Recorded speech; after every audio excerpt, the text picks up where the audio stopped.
Let's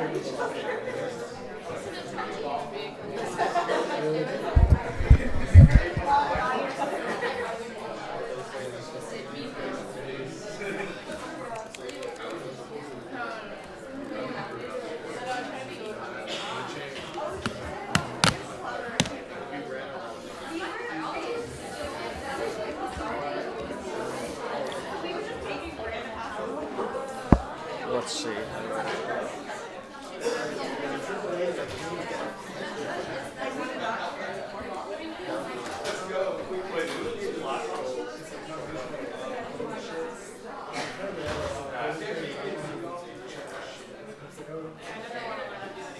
Are you okay if I move?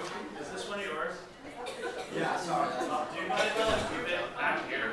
Because I'm not going to use like the back, but like I might like run into it here. All right.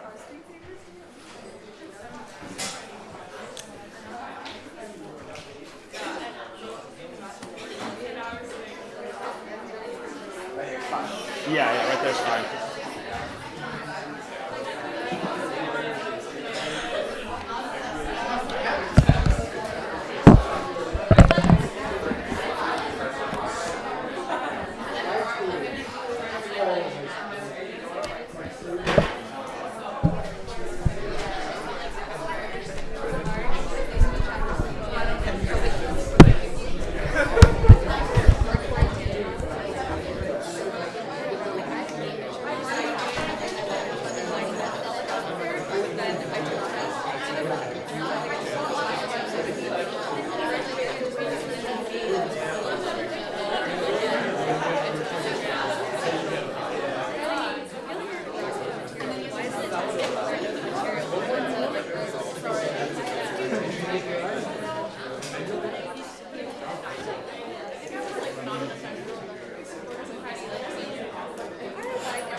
So, welcome to review session. My name's Ivan. I'm the other TA, I'm one of the TAs in Davi's 114 section. I'm assuming most of you in this room have me, even though like more than half of you don't show up to recitation.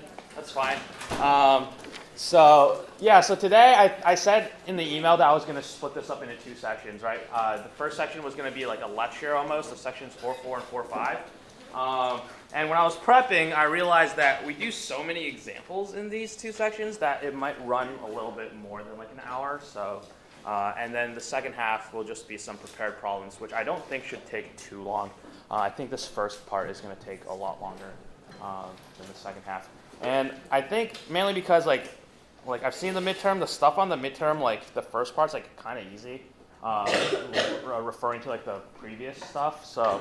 The focus then is going to be more on this chapter 4, the shenanigans that go on with vector spaces. So that's okay with everyone. All right. So the Twitch stream should be up. So I don't know how many of you guys are actually like trying to follow along on there. If you're one of the people in the back, you can probably just like follow the live stream if you can't see the screen up here. It's going to be a few seconds lag. Turns out I did figure out the control panel in A1, which is really nice because the way I originally had it set up would be like I would only be able to project onto this screen, and then the bigger screen would have to like watch the stream, so it'd be like lagged behind. But I think this like works now, so I guess I couldn't figure it out over the summer. But now we're here, and yeah. So let's get started then. And again, we're gonna get started with the first part, which is if I can figure out where my notes are, or in what order my notes are in.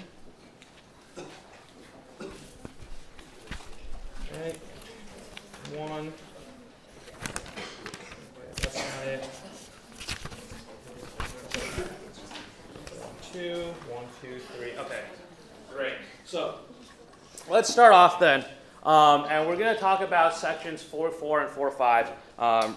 But before that, we're going to spend a little bit of time back in 4.3 on the subspaces. And there's just one subspace that I really want to emphasize because you're going to see it on the exam. And Davi mentioned it in class as well. But it's the null space of a matrix A. All right, so so A is going to be some m by n matrix. Okay. And what is the null space? Then the definition of a null space is going to be it's essentially the vectors x in Rn such that Ax is equal to 0. So what does that mean? Well, all right, if you have a matrix A, right, and A is m by n, so here's m and here's n, right, your vector of unknowns, x, right, it has to be n by 1, or otherwise these dimensions won't match up. So this has to be like n by 1, right, and then you get your 0 vector. Let's see, 0 vector, and this 0 vector is going to be m by 1 just because of how the dimensions will work out. Okay, so that's the definition of null space. It's essentially all vectors in Rn, right, assuming that A is m by n, that satisfies the definition that Ax is equal to 0. And so that means, again, I'm going to repeat myself a little bit, but this means that it's a subspace of Rn. And why is this a subspace? Well, let's prove that. Let's show that this is a subspace. Okay,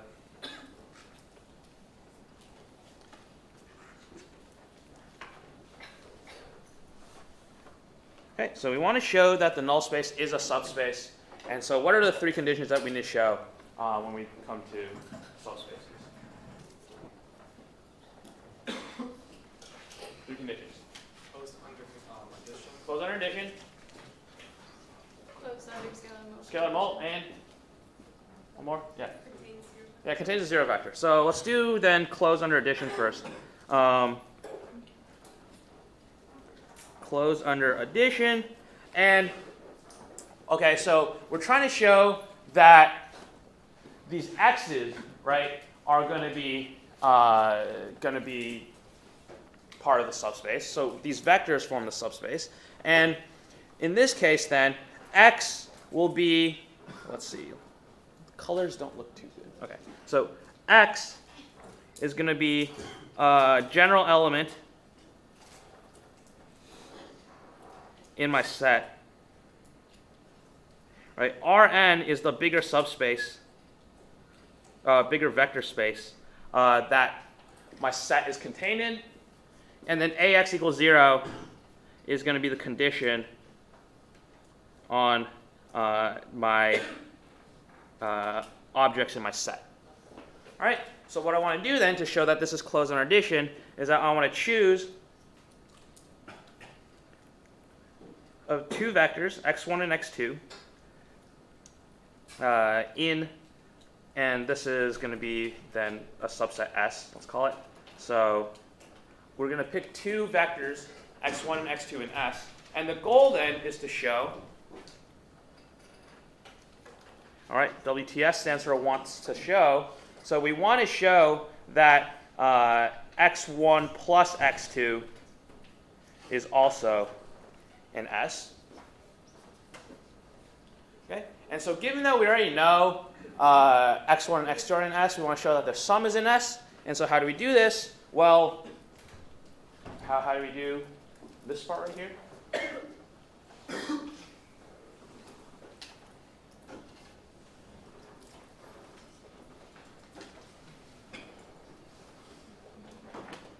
Yes. Yeah, so I want to plug in what x1 plus x2 is into my condition, which is Ax equal to 0.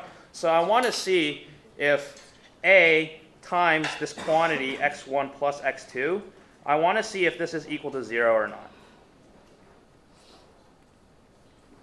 Okay, so maybe use brighter color there. So is A times x1 plus x2, is that equal to 0? All right. Well, we know what A times x1 plus x2 is. Okay, so matrix multiplication, right, is distributive. So we can just distribute the A throughout. So this is going to be ax1 plus ax2.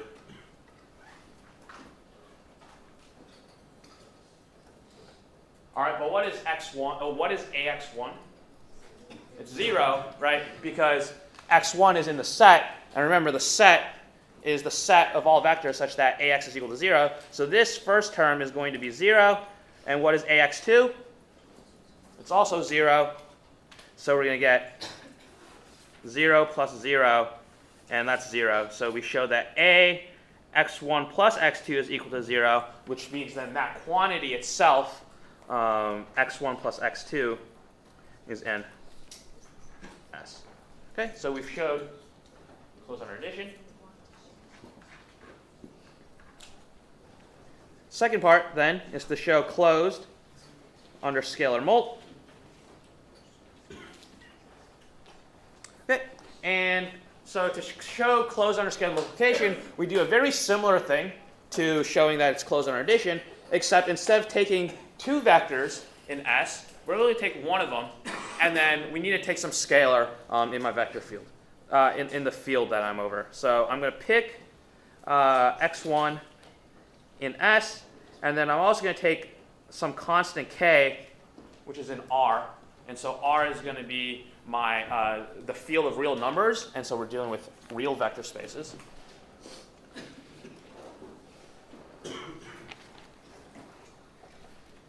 Okay, and so now the goal here is that we want to show that A times k x or that's not what we want. We want to show that kx1 is in my subspace S.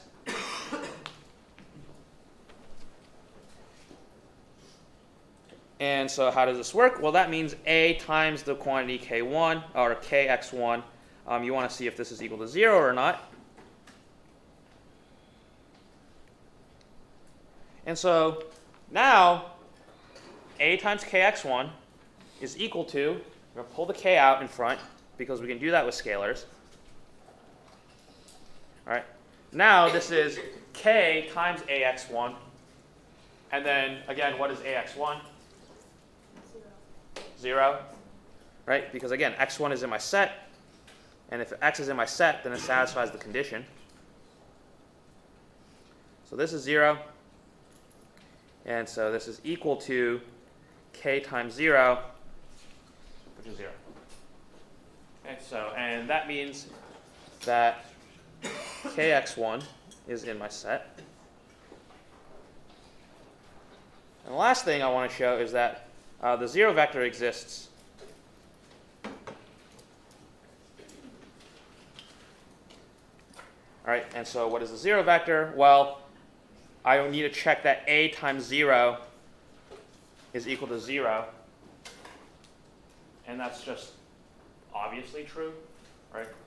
So that's good.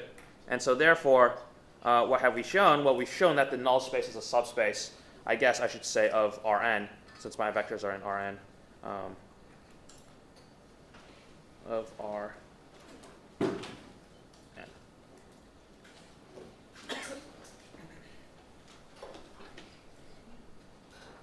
Okay, any questions? Yeah. If this were to come up on a test, would you have to know the definition of a null space? Yeah, it's assuming you know what the definition of null space is going into the exam. So it's part of why I covered it. You know, covered? Yeah. Can you define a null space one more time? Yeah, the null space is going to be the vectors, right? So you have some matrix A, right? So the matrix has a null space. So that's how we define it. The matrix has a null space. And then the null space of that matrix are going to be the vectors x that satisfy the homogeneous system, which is ax equals 0. So then it's all of those x's that satisfy ax equals 0. and that's the null space. All right, and the reason it's called a null space, you can think of it null, like we usually refer to, like, or we think of null as like nothing, right? So essentially, you can think of it as all the vectors that like kill whatever entries in A when you multiply it, right? Because then you get 0. So that's like what the null space is. Okay, any other questions? It has to be for a homogeneous. Has to be a homogeneous system, like AX equals 0, the vectors X is outside that's the null space, yeah. So it must be a homogeneous system because, right, 0 is like the null vector, I guess. So the solutions then will be the null space. Okay. All right, so that then is, and I'm going to make sure the fit is right, okay. So that's the null space. And so why did I talk about the null space? Actually, whoa, did not mean to do that.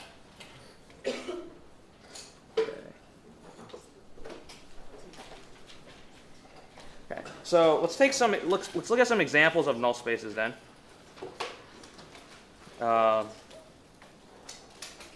So let's consider the identity matrix.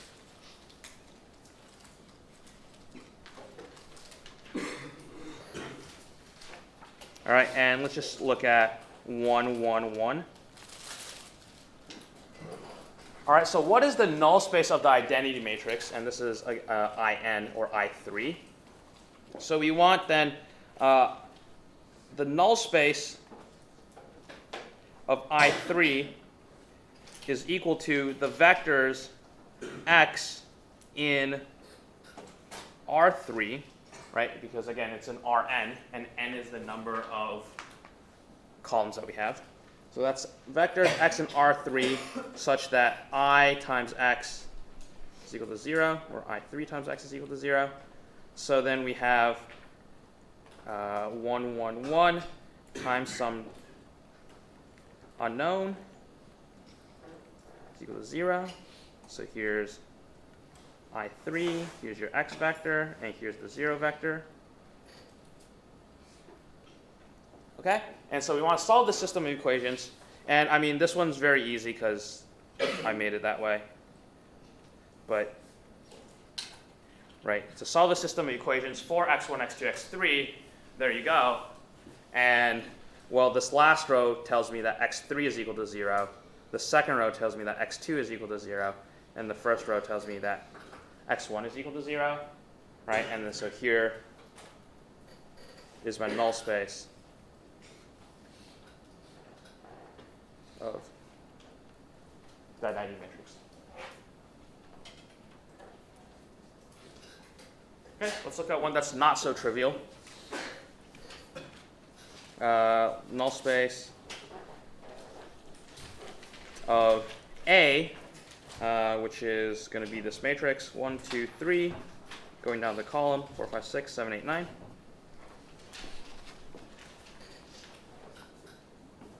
And actually, let's make it a little more interesting. Let's do 10, 11, 12 as well.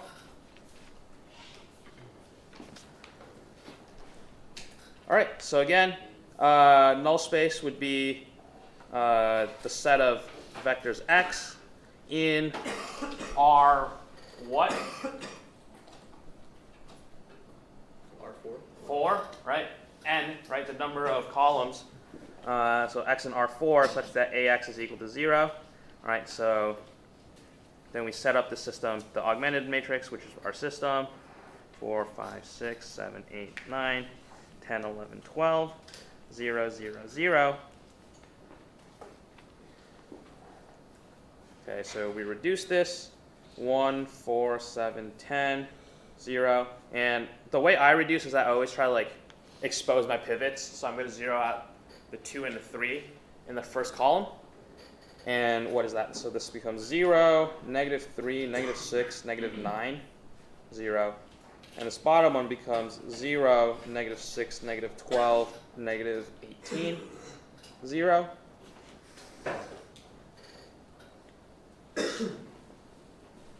Okay, reduce it again.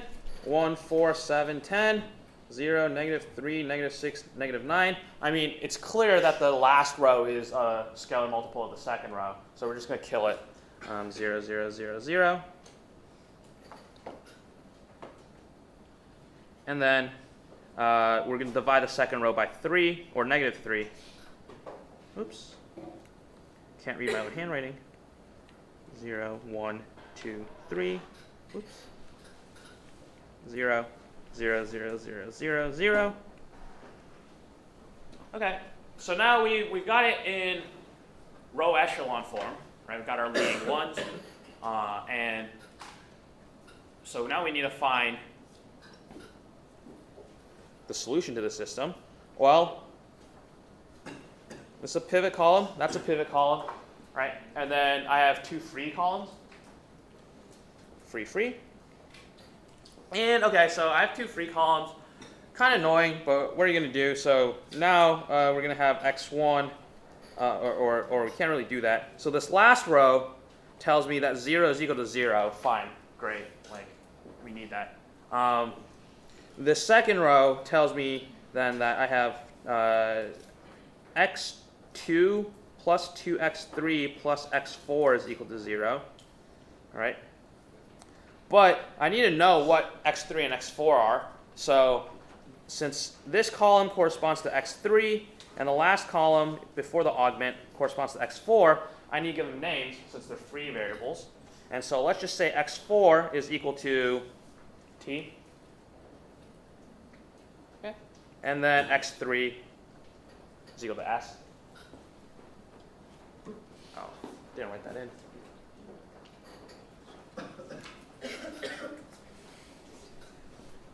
So then if we plug in s for x3 and we plug in t for x4, we can solve for x2 in terms of x3 and x4.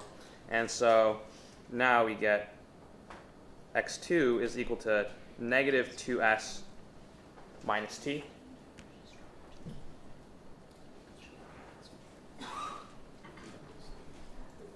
Yeah. That needs to be 3. Oh, whoa, okay. Yeah, this is a 3x4. And then this will be minus 3t. Yep. Thank you.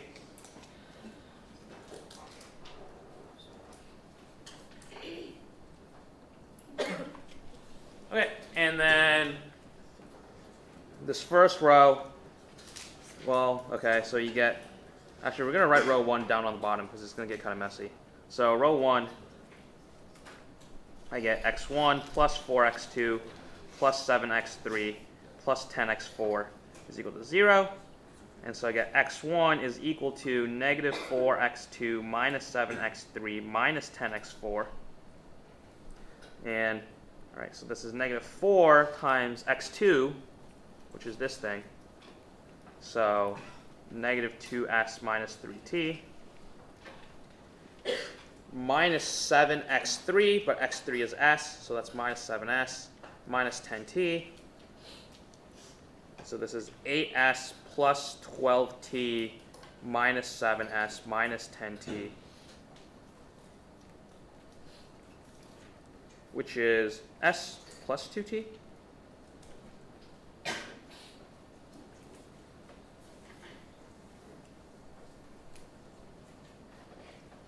Okay. And now our null space then we can write as x will be those vectors. What are they? S plus 2t, -2s minus 3t, s, and t. And so this is my null space of A.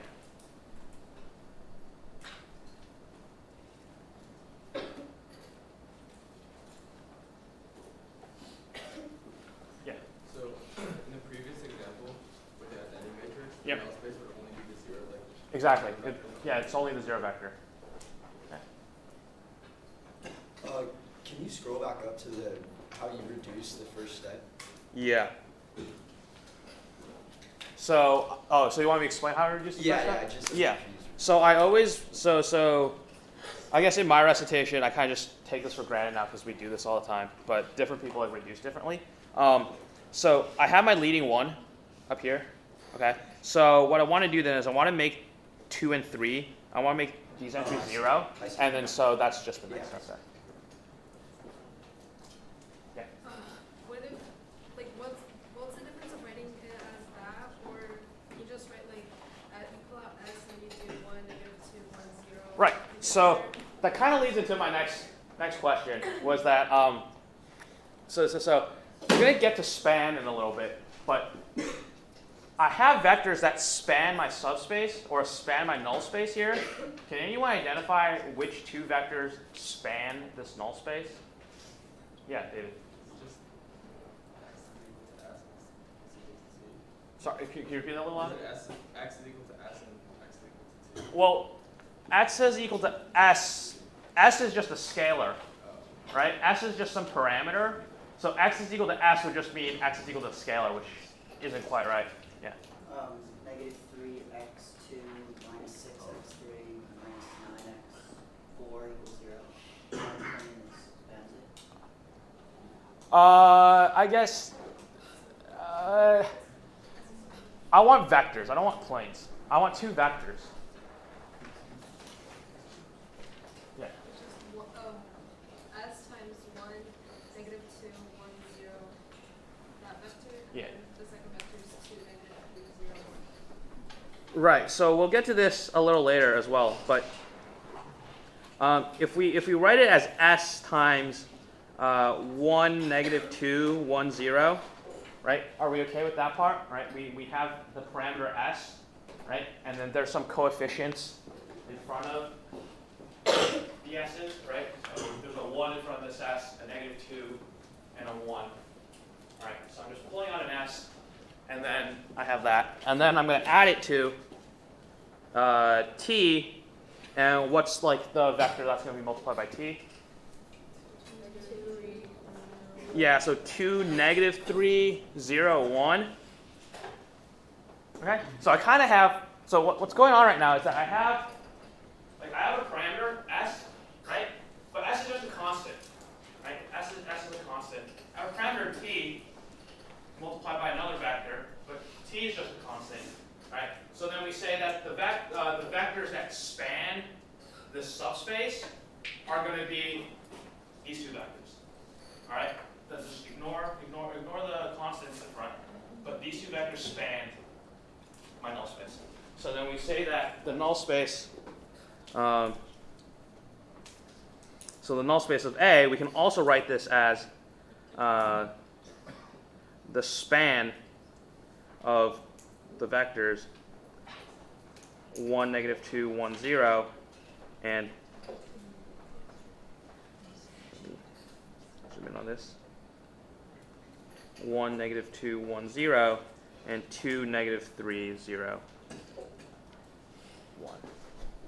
Yeah. So that's how you find vectors that span just the null space. Exactly. So if you get a question that's like, oh, find vectors that span the null space, I mean, this is how you do it. Yeah. So if you know free variables, it would just be the Yeah. So the first problem with the identity matrix, right? There were no free variables. My only solution was just the 0 vector. Yeah. I mean, Did you say that's spans? it doesn't span anything because we haven't gotten to like dimension yet, but the 0 vector is 0 dimensional, so it is like nothing happens really. It's just a 0 vector, yeah. So just to like zoom out and think about what we've done, we Yep. found the vector x such that you multiply that by a and you'll get all zeros. Exactly. Okay. Exactly. And then the span of the null space is kind of like you're finding 2 vectors where if you just take like any combination of them, you'll always end up in that null space. Okay. Yeah. So there are more vectors, and that would be part of that span, right? So we only need these 2 to show the span. Okay. All right. You could use another you could find like other 2 vectors that span as well, depending on like how you reduce your matrix at first. But what we're going to find is that any linear combination, so we're going to get to that like right now, but any linear combination of these 2 spanning vectors, if you had another set that spanned the same null space, it would also like hit it essentially. So yeah. When you were reducing the matrices, what did you do to reduce row echelon? It doesn't matter. Like, you could reduce to reduce row echelon form. It's probably actually easier. But yeah, I guess it's just not here, but it doesn't actually matter, yeah. So the zeros on the right side aren't affected when you reduce it because you're still It's just trying to zero. find. It's literally because you're adding and subtracting multiples of zero from each other. Can you explain again how you got those two vectors? These two vectors in the span? Yeah. So are you okay with this part right here? Yeah. Finding s? Yeah. All right. So then I would just pull, so s and t are just parameters. Okay, they're just a scalar. They're unknown scalars, right? Multiplying some vector, right? So then it's as if I have s times this vector plus t times this vector, all right? But s and t are constants, they're scalars. And then when we talk about linear combinations, what are linear combinations? They're scalars times vectors, right? And then so we say that in the span, we don't care about what scalars are in front of these vectors, right? We only care about what vectors are. Right? And then so the span then is just going to be these two vectors. All right. So any questions about like linear combination span? I'm just going to put those off. We're going to talk about them, and then we're going to come back. Yeah, one last question. If you only have one true variable, you only have one vector. Yeah, exactly. Okay. So that's the null space then, and let's move on.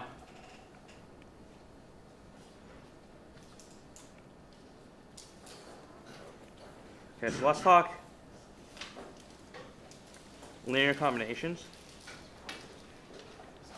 So I don't know how Davi taught it in class, but the textbook does this really weird thing where they put span before linear combinations, and like it makes no sense because like span, like once we get to the definition of span in a little bit, I'm going to give it in terms of like what a linear combination is, and so or linear combinations and linear independence. So I guess we're going to cover these things first. So what's a linear combination? All right, so I guess this is a definition, but it's going to be like a more drawn out definition. So consider a vector space,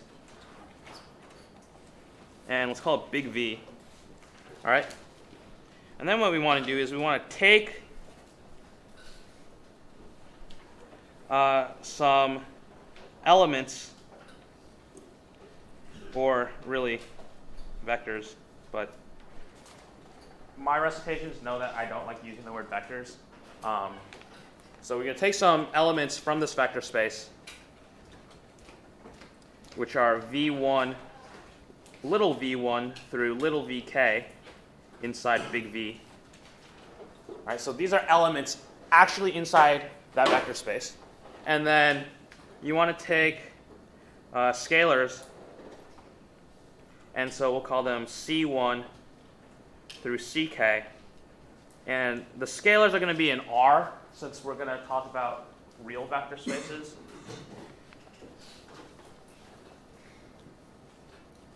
Then C1 times V1 plus C2 times V2 plus all the way up to CK times VK is a linear combination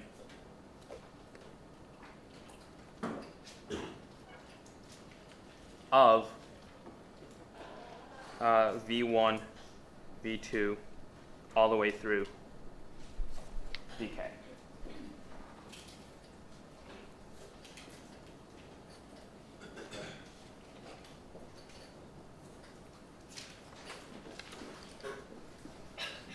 Okay, so for example,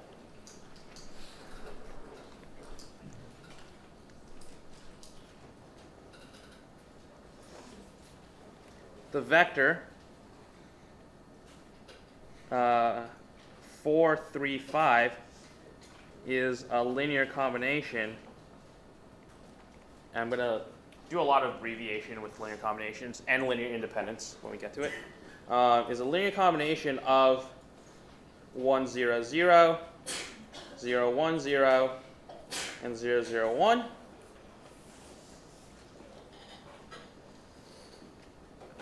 Okay, and why is that?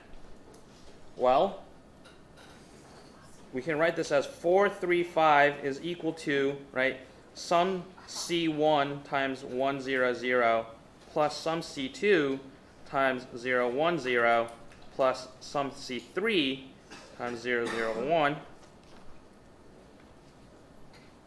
All right, and then so these vectors, 1, 0, 0, 0, 0, 1, 0, 1, 0, these are in R3, right? So my vector space that I'm in is R3. Okay, and then since I can express 4, 3, 5, right, as a linear combination, so what will C1 be? 4. What is C2? 3. What is C3? 5. So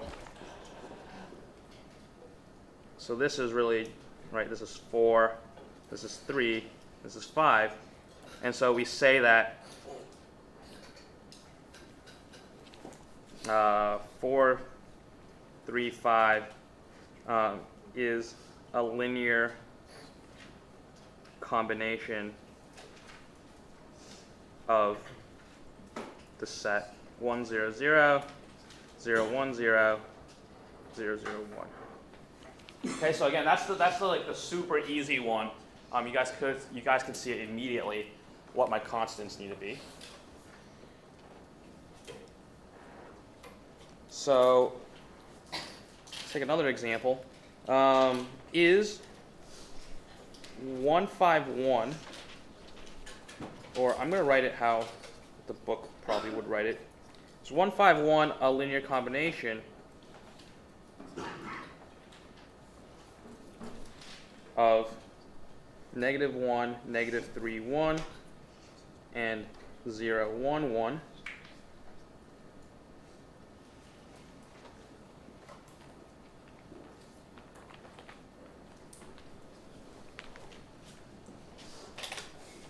Okay, so how do we want to set this up? Yeah.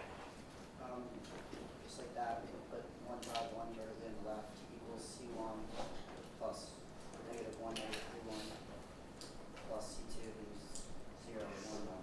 Yeah. All right, so I want to set it up exactly like you did up there. So this vector, right, is the vector of interest. We're asking if this is a linear combination of the other ones. Right, so essentially these two are grouped. So then what I want to do is, in my set, right, I want to throw scalars in front of them, and then I want to see if I can find scalars that are equal to this vector, 1, 5, 1. So, okay, so this one I can't just eyeball and solve, right? So what do we want to do? Yeah. Yeah, put them in a matrix, right? So by putting them in a matrix, we see that we really get the following. We get -1, -3, 1, 0, 1, 1 times C1, C2 is equal to 1, 5, 1.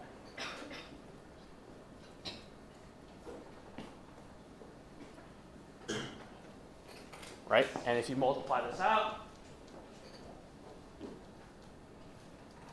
you'll get exactly those two vectors.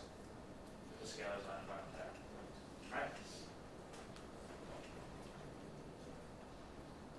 So, what are we going to do now? Well, now, since we have it in this like vector formulation form, we're going to write it then in terms of an augmented matrix. So we're going to do -1, -3, 1, 0, 1, 1, 1, 5, 1. Okay. Which unknown does the first column correspond to? Yeah, C1. All right, and then C2 be the second column. So now we just have to row reduce this. Okay, I'm going to multiply the top row by -1.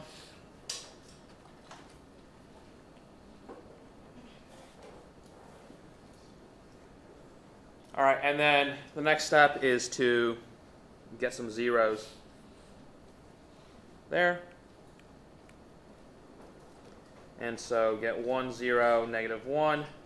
So we add row 2 plus 3 times the first row. That's 0, 1, and then 2. And then the bottom row, I guess I'll just add to the first row. Wait, no, subtract. So you get 0, 1, 2.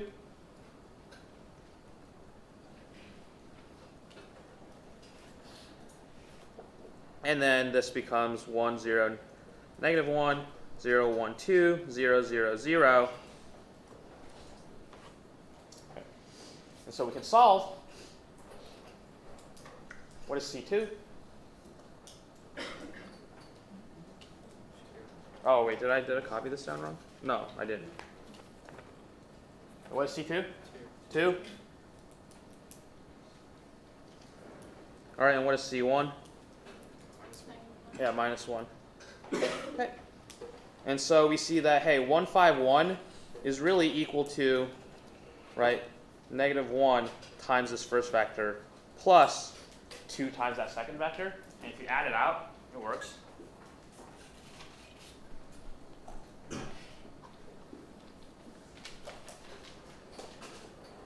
Any questions? Yeah. Is there ever a case where you could never find a C1 or C2? Yeah, so if that's the case, then what's true about the vector on the left-hand side? Is it a linear combination? Because this question is this a linear combination? And then it wouldn't be a linear combination, right? And so when would that happen? It happened if my augmented matrix had a bigger rank than the other matrix. And so, yeah, but in this case, it is a linear combination. Yeah. If you just observe like the first one, the augmented matrix, you can tell like C1 is equal to negative 1 just from the initial. Well, you have to be kind of you gotta be kind of careful, because what if there's no solution, right? But then C1 isn't anything, right? Geometrically, is this telling us that these three vectors are in the same plane then? Yeah, exactly. So it's telling us that 151 is in the same plane as these other two vectors. That's the exact geometric interpretation. Yeah. How would we know if there wasn't a solution? If there wasn't a solution, yeah. So if there wasn't a solution, how do we tell in general when a system of equations doesn't have a solution? Determinant equal to 0. Well, determinant equal to 0, but you can't really take the determinant of the unaugmented on the left-hand side. Yeah. When an augmented part of a matrix corresponds to zeros on the coefficient of the matrix, because it means that 0 times a variable times 0 times a variable. Yeah. Essentially, if these guys were still 0 and this guy was not 0, then there's no solution, right? But in this case, I have a row of zeros on the bottom, so we're good. I think there was like one more hand. I'll take one more question. All right, we're good. So this is showing that, okay, so what we did here, again, is that we showed that 151 is some combination of, right, negative 1, negative 3, 1, and 0, 1, 1. And so, oh, speaking of which, let's do one more example then, just to drill this in your guys' heads. Is 1, 2, 3, 4 a linear combination of 1, 0, 0, 1 and 1, 1, 1, 1?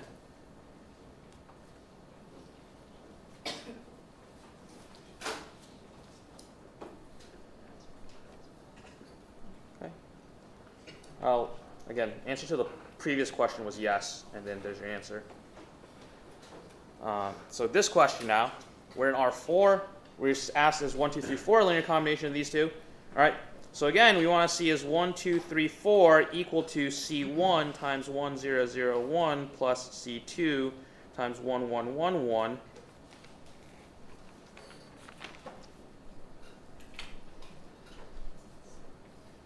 Okay, and then when we throw this into a matrix, this becomes, what's my coefficient matrix?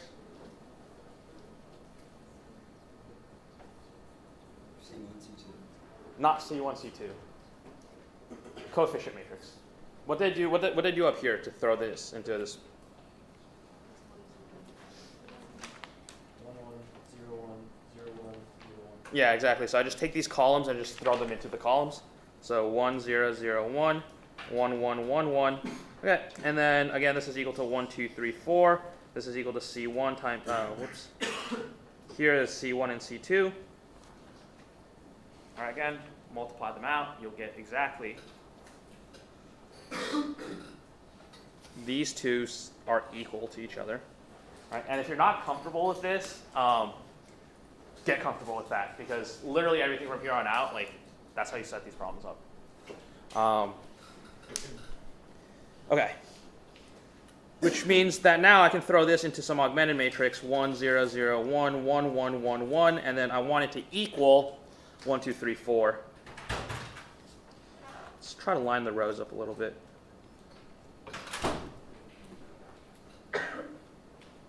Okay, I mean, like, we don't really need to reduce anything here, because it kind of immediately tells us there's no solution, and why is that?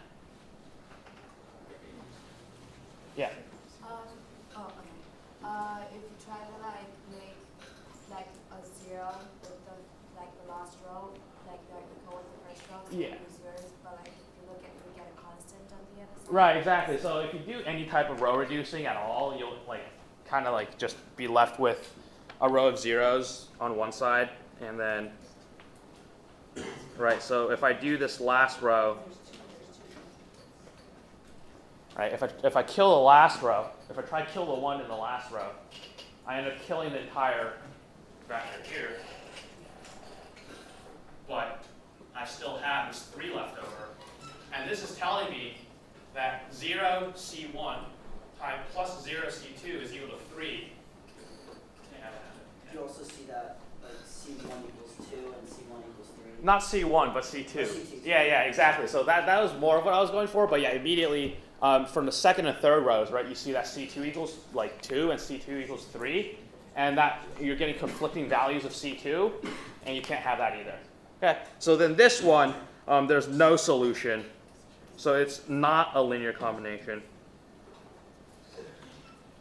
Yeah.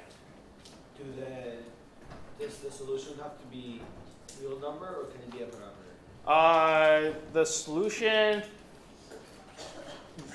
will be a real number. So if it's a parameter, then You won't get a parameter when you solve these matrices. When you solve these types of problems, mainly because they'll try to like.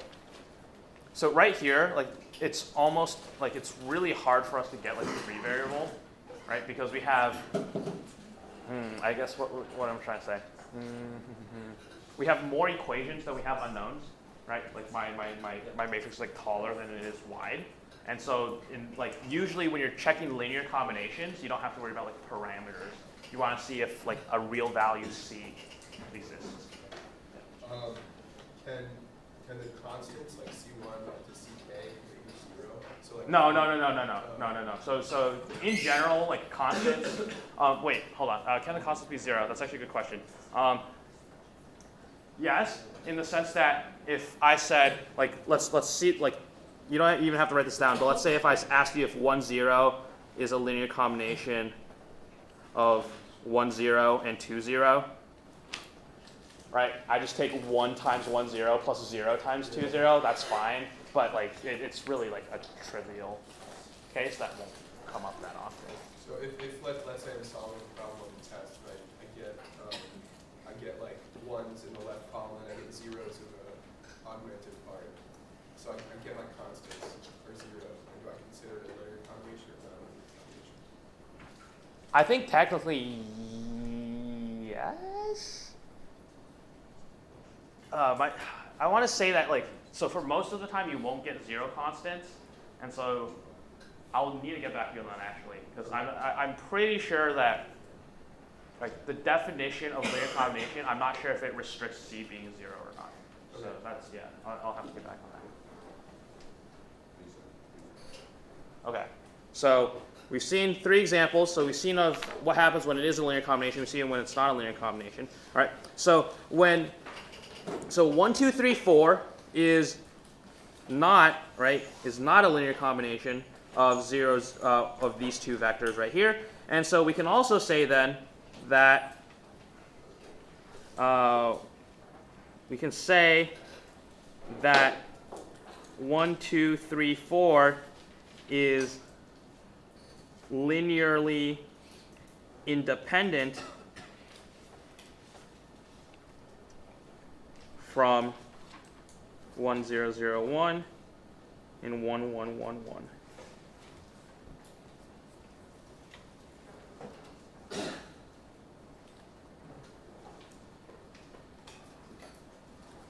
Okay, so since 1, 2, 3, 4 cannot be a linear combination of these two vectors, it's linearly independent from them.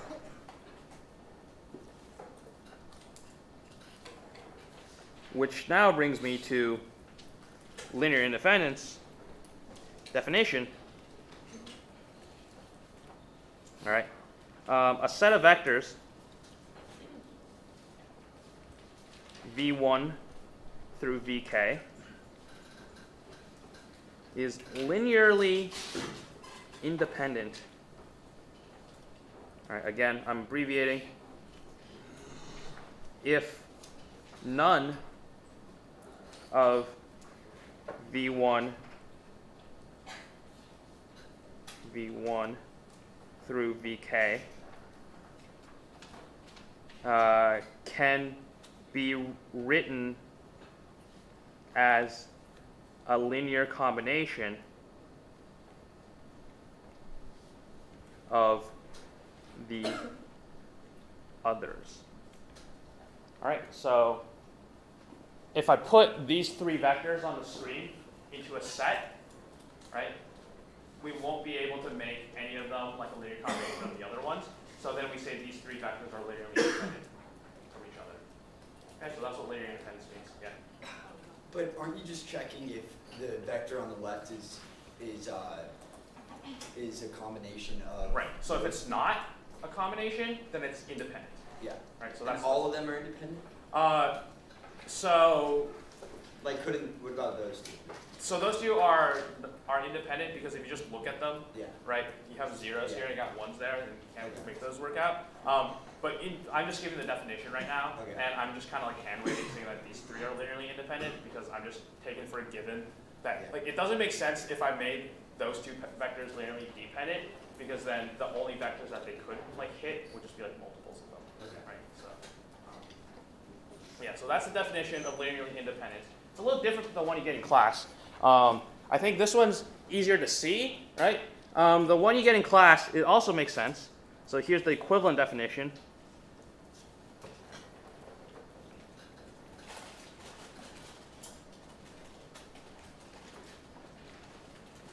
Which I actually like more, and I think we're going to be using this one more. So this one, I think, let's just star this one because it comes up more often. The only solution to C1V1 plus CKVK equals 0 is the constants are all 0.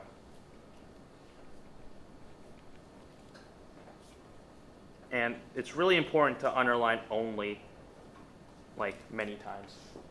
Okay. So we say a set of vectors is linearly independent if the only solution to this linear combination equals 0 is that their individual constants are 0.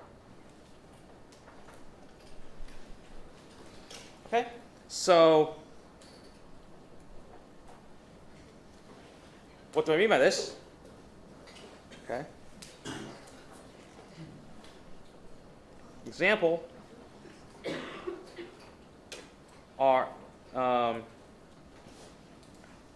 1, 2, 3, 4, 5, 6, 7, 8, 9, 10, 11, 12 linearly independent. Okay. So now we switch the question, right? We're not asking if one vector is a linear combination of some other vectors, right? Now we're taking a look at the entire set and asking, is this entire set of vectors linearly independent? Okay? So that's the difference between checking linear combinations and linear independence, is that one vector is a linear combination, but a set of vectors are linearly independent. So Keep that in mind. So again, look, it's R and then a set of vectors. Okay? And so how do we want to show this? Well, we want to see if the only solution, right, to that combination is zero, is going to be that my constants are 0. Okay? And so what do I do? Well, this is, if I set that up, I get C1 times 1, 2, 3 plus C2 times 4, 5, 6 plus C3 times 7, 8, 9 plus C4 times 10, 11, 12 is equal to 0, right? But it's like the 0 vector, so I really want to write it as the 0 vector.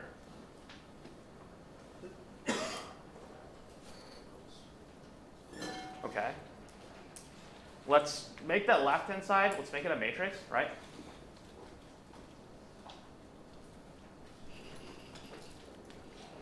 One, 2, 3, 4, 5, 6, 7, 8, 9, 10, 11, 12 times C1, C2, C3, C4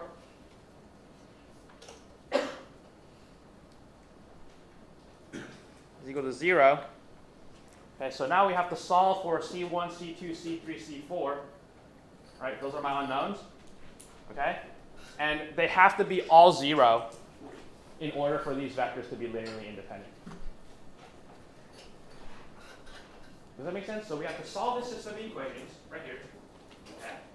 And our unknowns are C1, C2, C3, C4. Okay? And if C1, C2, C3, C4 are all equal to 0, and if that's the only solution that solves this system, then they're linearly independent. Okay? But if there's more than one solution that solves the system, then they're linearly dependent. Okay? So let's solve the system. 1, 2, 3, 4, 5, 6, 7, 8, 9, 10, 11, 12, 0, 0, 0. Hey, this looks really familiar.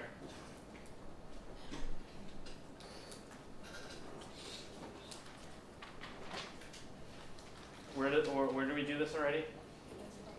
Yeah, we did it when we were talking about null spaces, right? So if we go way back up here to when we were talking about null spaces. Hey, look at that. We have the exact same system that we're solving. So this solution right here, I can just like jack it, right? So what I get then is I get C1 is equal to, I don't remember what this was, S plus 2t. C2 is equal to negative 2s minus 3t. Is that right? All right? Okay. C3 is equal to s. C4 is equal to t. What's the problem here? Or like what are my findings here?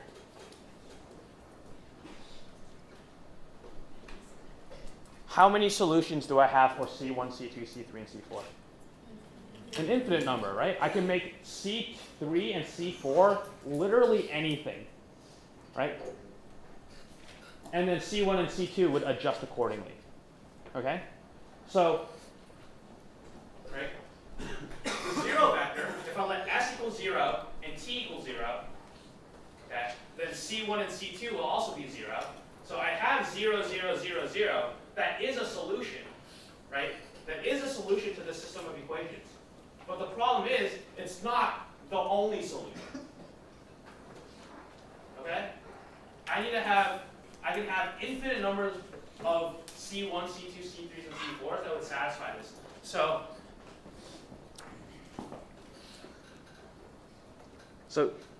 0, 0, 0, 0, right, is not the only solution.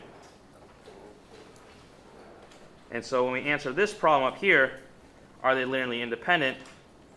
The answer is no, not linearly independent. Or you can say they're linearly dependent.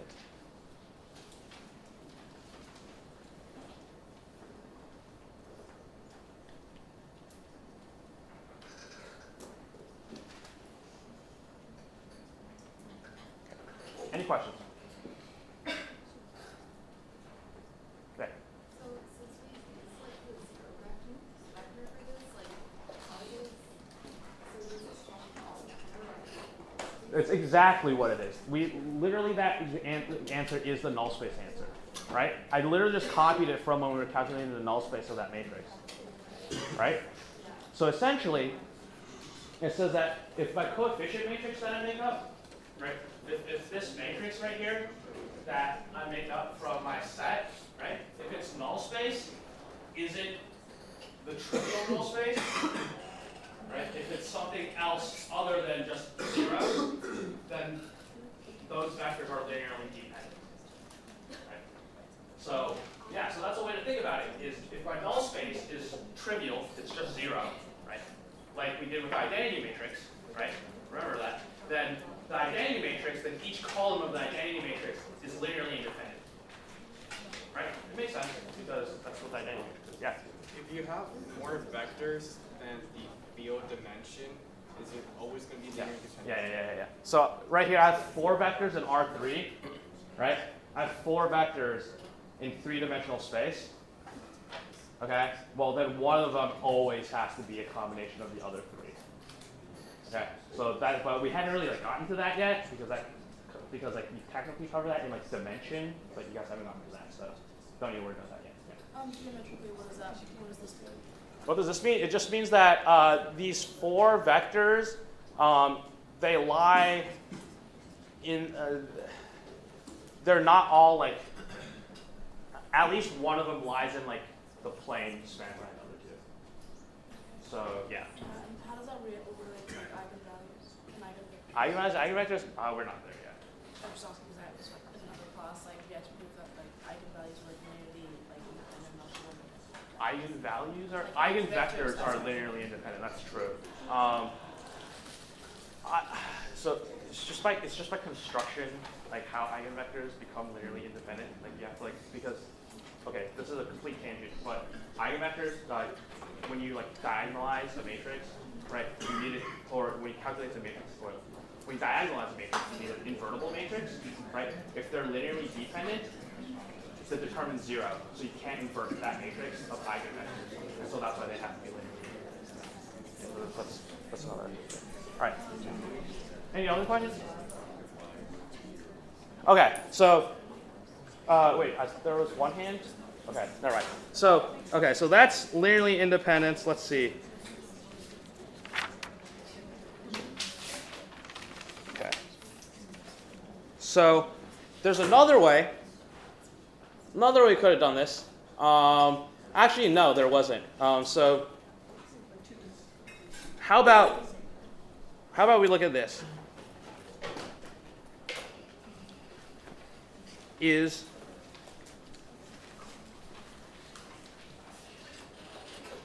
one, 2, 3, 4, 5, 6, 7, 8, 9 linearly independent? Okay, so we dropped 10, 11, 12 because we said, oh, hey, 10, 11, 12, that gives me 4 vectors in 3-dimensional space. Well, then one of them has to be a combination of the other 3. Okay, fine. So what if we just drop it down to 3 vectors? Okay. So again, what happens is after you go through all this setup, you end up with this augmented matrix.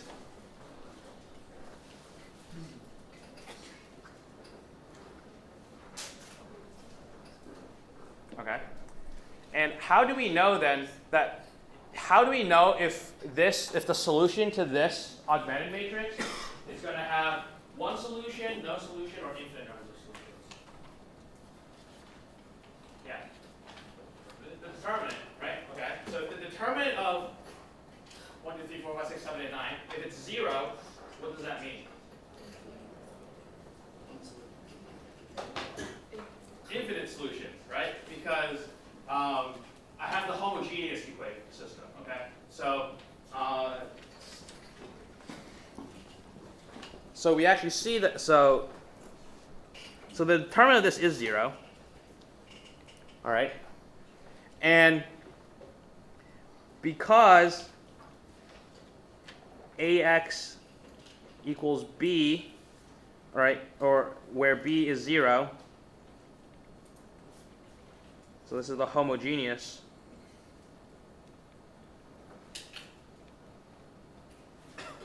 system. And det A equals 0, then there are infinite solutions. All right, so the determinant of the left-hand side is 0. I have a homogeneous system. All right, then there are infinite solutions. This is always true.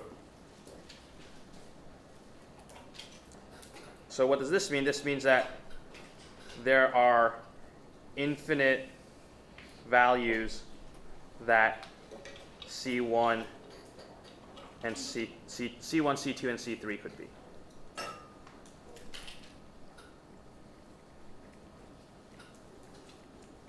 All right, and because of that,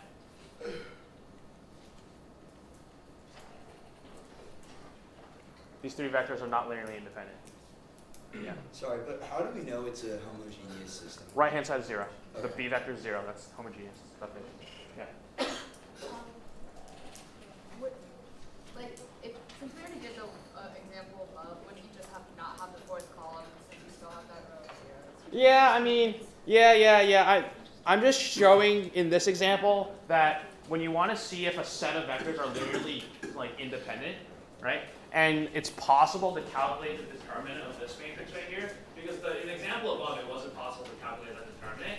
I'm just saying that if you can calculate the determinant, you can just really quickly tell if it's infinite or not. All right, that was just the point of this example. All right. So again, in the previous example, I had too many columns to calculate the determinant, right? So I couldn't do that. So I had to just row reduce it. Maybe you have a question? Yeah, so why is the determinant equal 0 mean that has infinite solutions? Determinant 0, why does it mean has infinite solution? It's because determinant 0 means the rank is less than the number of columns. And then that means I'm going to have a free variable.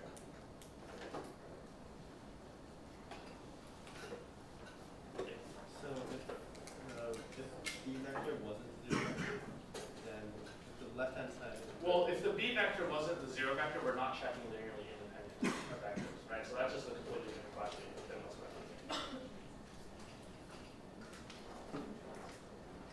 Okay, any other questions? Yeah. If the determinant isn't 0, does it mean there is one solution? Yeah, there's one solution. And what does that one solution have to be? Yeah, all zeros, right? Because if there's exactly one solution, then it has to be just all zeros. Because all zeros will always be a solution, right? So that if there's only one solution, then it has to be all zeros. So if that's, so let's actually write that.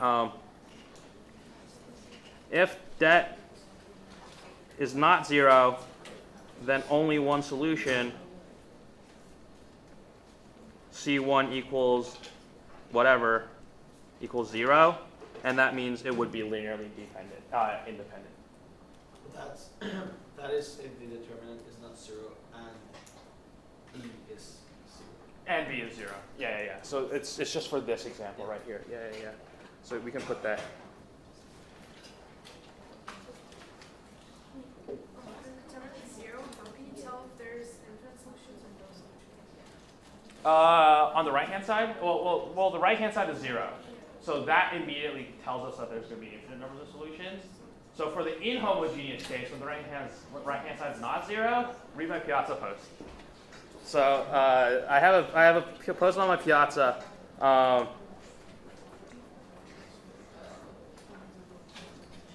about numbers of solutions and determinants in this case. So.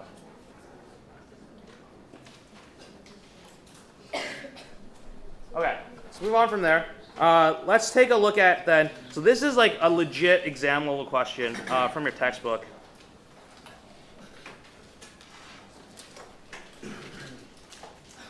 (4, 5, 15), and it kind of goes over some other concepts as well. Determine all values of k for which the given set of vectors is linearly independent. Okay, and then let me give you the vectors. 1, 1, 0, negative 1, 1k, 1, 1, 2, 1k, 1, negative 1, 1, 1k.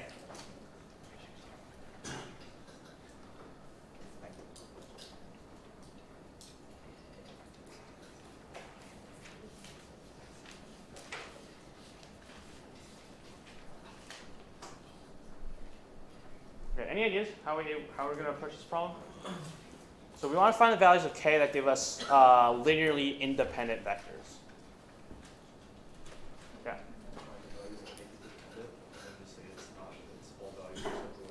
Yeah, sure. So that's right. We need to find all values of k that make them dependent, and then everything else is independent, right? But how are we going to find the values of k that make them dependent? Yeah.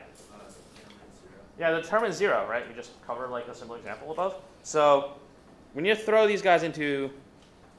So we want to see what values of k make the determinant equal to 0. And then these values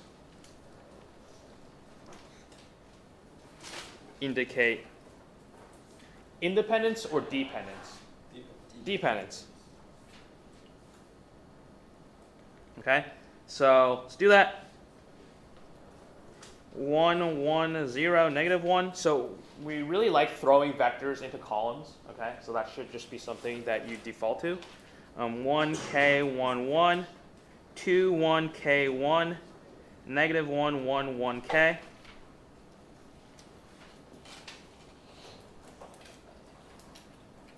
I'm not going to lie, this is a pain in the ass to take a determinant of. We're going to see this like really soon.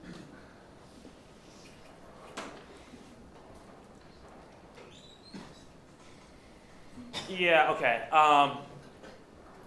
So I guess now we're kind of into determinant land. Like, how do we take the determinant of this thing? Any observations?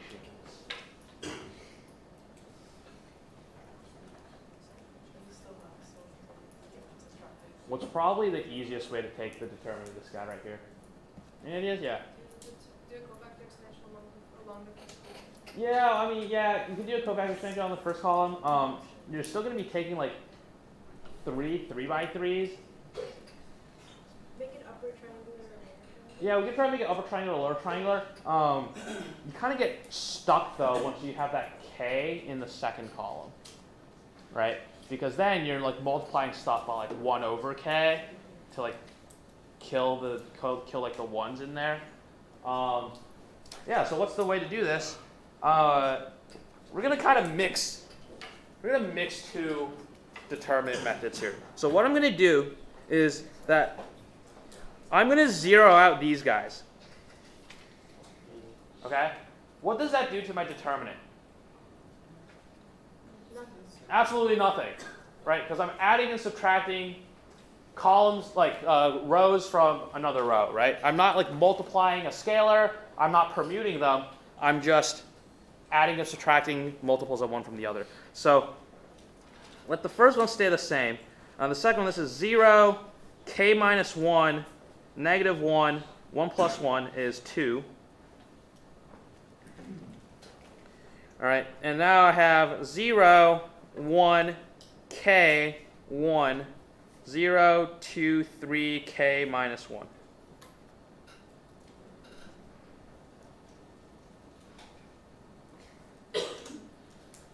Okay, now what can I do? Yeah. Cofactor around first column, right? Because I got a bunch of zeros. So we're going to do a cofactor expansion around that guy. So this is 1. This is 1 times -1 to the 1 plus 1, because that's where it's located. It's located in the 1 plus 1, times then the determinant of k minus 1, -1, 2, and this is like 1k1, and this is 2, 3k minus 1. Okay. Right. And everything else is 0 because we're cofactoring, expanding around that 0 column. All right, so that's equal to 1 times, so actually we don't even need to write that 1, so this 1 just kind of like drops off the face of the earth. This is k minus 1 times the determinant k1, 3, k minus 1, right? Because now we're doing these little 2 by 2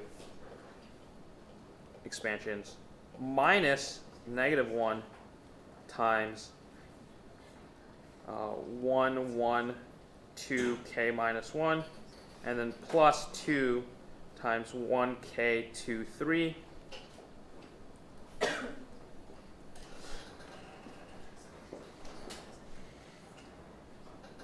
This is equal to k minus 1 times k squared minus k minus 3. All right.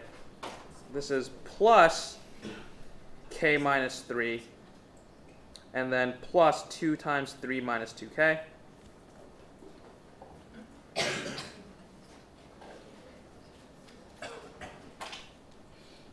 So this part's just all algebra. And so eventually in like chapter 7, you guys will have to like get really used to like messing with really nasty determinants like this, because we have to figure out, right, how to like actually get this as an expression of something. So just hang in there. You get k minus 1, k squared minus k minus 3, plus, and then if I combine these last two terms, oh, this is a minus sign here.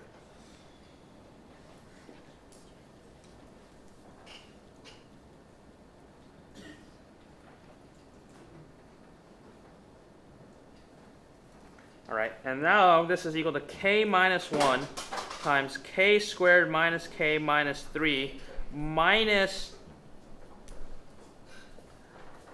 3 times k minus 1. You kind of see that? Yeah. Right? It's just algebra. All right, so what I can do now is I can factor out the k minus 1 in front of everything. And this becomes k squared minus k minus 3 minus 3. Because I took the k minus 1 out of there. Okay, so now it's just 3. And so this is equal to k minus 1, k squared minus k minus 6. All right, we can actually factor k squared minus k minus 6. It's k minus 3, k plus 2, I think.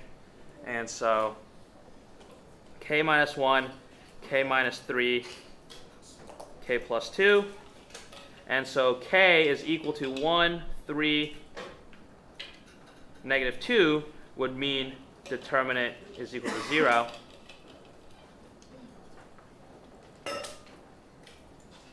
Right. This all here, this is the calculation of the determinant. Right. So then k equals 1 would kill the determinant. K equals 3 would kill the determinant. K equals negative 2 would kill the determinant.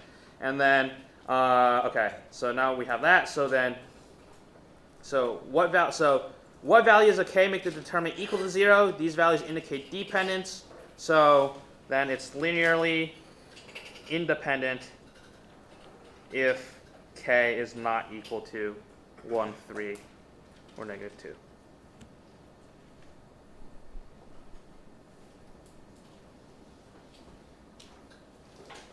Okay, so that was more of a determinant exercise, but you can see kind of how the determinant and linear independence are related.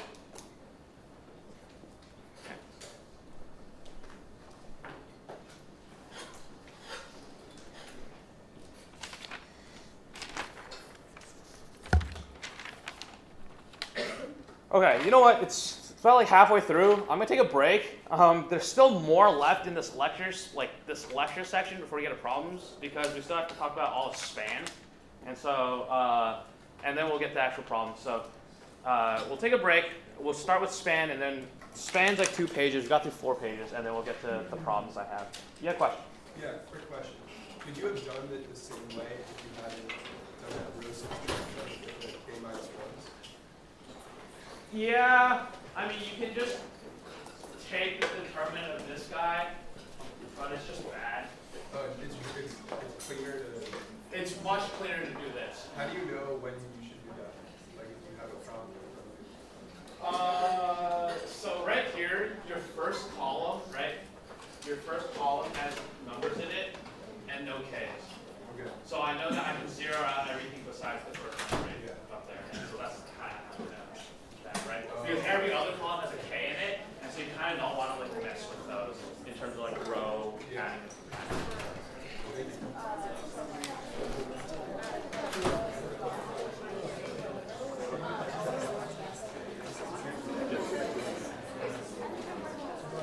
All right, so I said a break. Let's start at like 4:35. I think that's about 8 minutes. Why is it k does not equal Because remember.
So for your solutions for number 7, I think you accidentally copied down the problem. Yeah.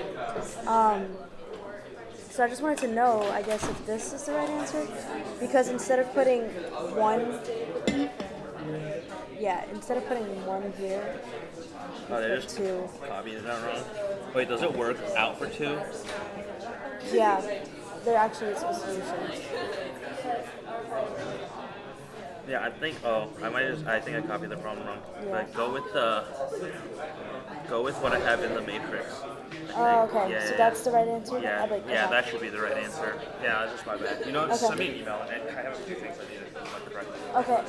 And also, like, just a quick question, I guess, as to why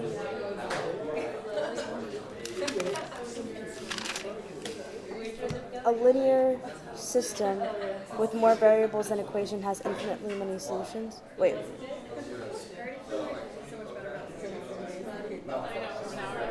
Yeah. Which one is this?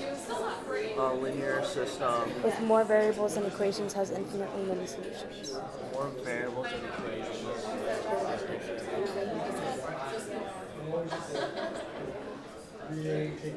Linear system.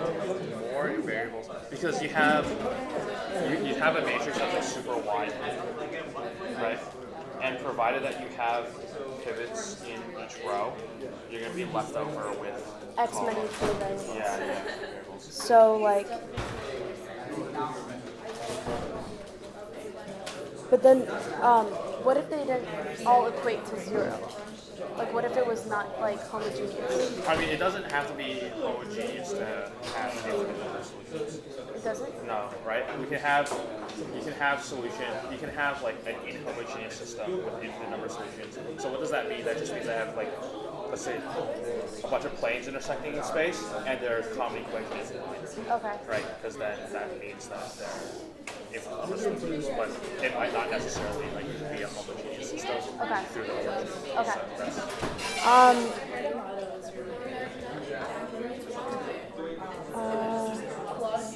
I'm gonna hop. Yeah, go ahead, Doug. Oh, hi. One question. I wasn't sure why, like, this one is true when you have, like, the... Yeah. Okay. So C3 is a real vector space, right? So Wait, why is that the case? real vector spaces means that my scalars are real. Okay. The complex vector spaces means my scalars are complex, right? Yeah. So if I have so the next problem is R3, right? If I have R3, which are just real tuples, right? Yeah. And then take a complex scalar and then I multiply it through. So that's like a complex vector space? Right. So real vector space just tells you where the scalars are from. So you can convert any real vector space into like you can convert any complex vector space into a real vector space? No, that's not what it is. It just means that if I take a scalar, it's real. And I multiply a complex vector with a real scalar, right? My vector is still a vector of complex numbers, right? Okay? So that means it's closed under scalar multiplication. From real scalars, right? Right? But the other way around is not true because I take a complex scalar and multiply a real number by a complex number, I end up with a complex number. But then it's not closed under scalar multiplication anymore. Right? So 29 is false. Right? 29 is no. But 28 is yes. Okay. Wait, but like if you... because like if you multiply that by like a complex number, you wouldn't have like a real number. Exactly. Like that's just not closed under scale multiplication. Exactly. Okay, gotcha.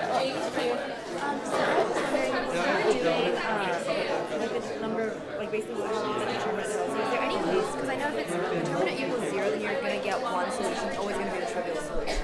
Determinant equals 0? Or determinant not 0. Yeah, determinant not equals 0. Yeah, so if determinant's not 0, then it's always just going to be one solution. Is there any way you would get 0 solution?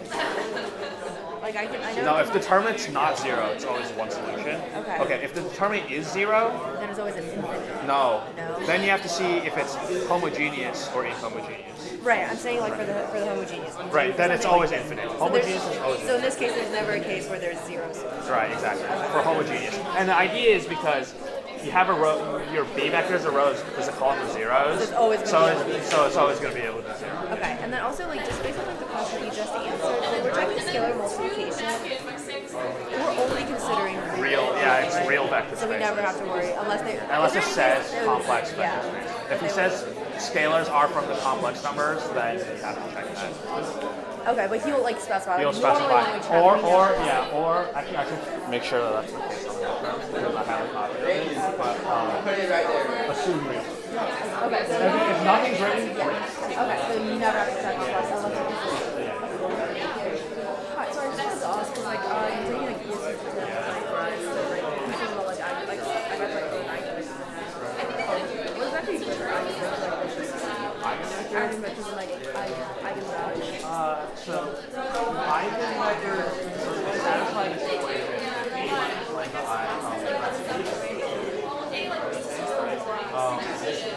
essentially what it means is that like that vector is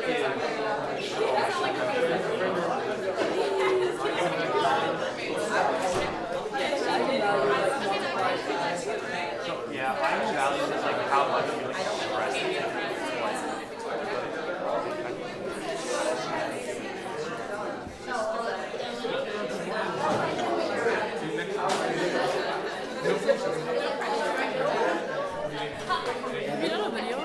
Yeah, I have a bunch of videos on eigenvectors. I just can't remember off the top of my head right now. There's a really cool geometric interpretation of the eigenvector, but I'm like not 100% certain on it. But yeah, I do have videos on what I do, like roughly. I think it's more of the calculation. Like, I got that. I just have to memorize it. Like, I know the type of process, but actually understanding what it is. yeah, I feel really bad. I should know this like for sure. Send me an email. I can get back to you. Might be better that way. There's definitely there are really cool interpretations of it. That's watching my YouTube channel. It's like similar to Right. Yep. they asked me like evaluate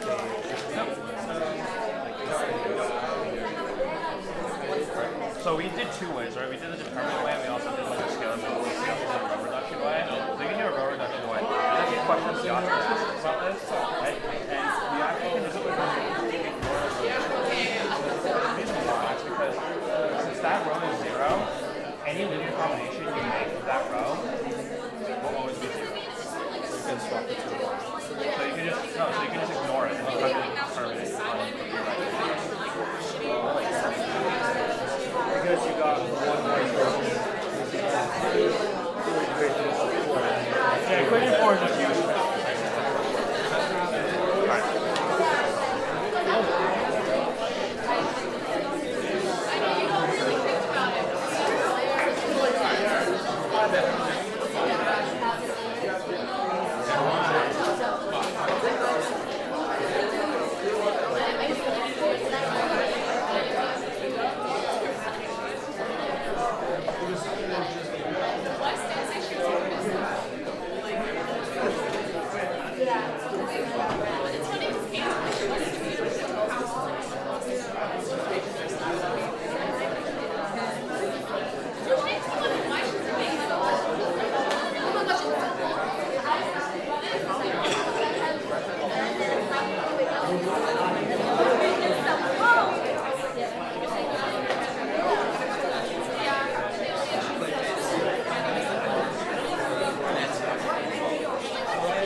Alright, I'm going to continue.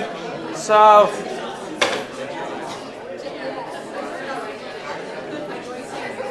we're going to talk about span now.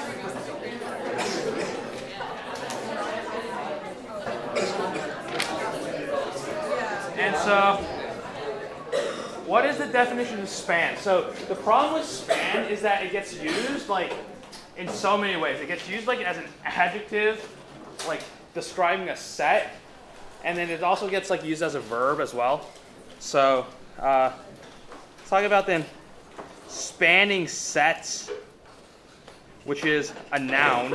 All right, we're going to do a little bit of English class in here. A little unfortunate, but whatever. So spanning sets, essentially it's a set of vectors that spans a vector space. Okay, so that's what a spanning set is. It's just a set of vectors, all right? Span is also a noun. Okay. It's essentially all linear combinations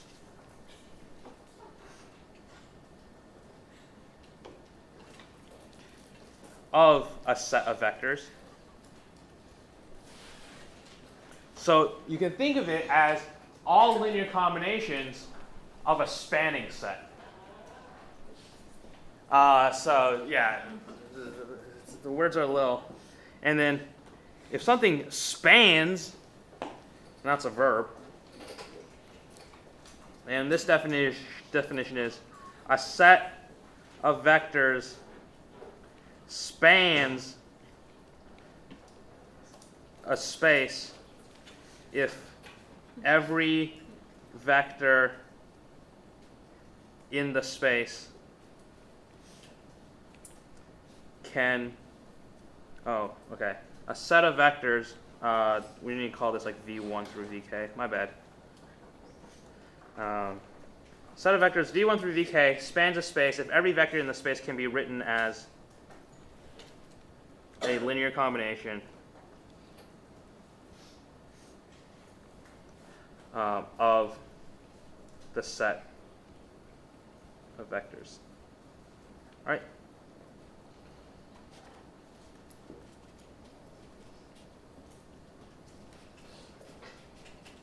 And so in that case, you can also say that, right, a vector space is spanned by a spanning set.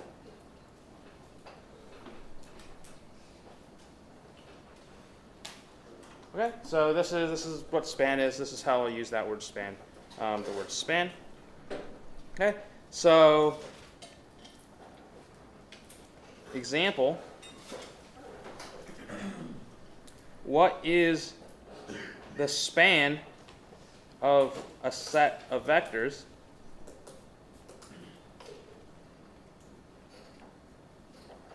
and then, so in this example, we want to determine, that's not how you spell, determine the span of v1 and v2, and v1 is equal to 1, negative 1, 2, and v2 is equal to 2, negative 1, 3.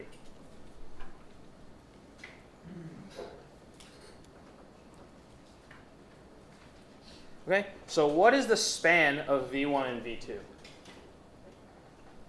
Right? So remember, the span, if you look at the definition up there, is all linear combinations of a set of vectors. Right? So the span of v1 and v2 would be all linear combinations of v1 and v2. Okay? And so how do we do that? Well, we just slap some constants in front of v1 and v2, and we call that our span. So the span of v1 and v2 is equal to c1 times the first vector plus c2 times the second vector, and we're done.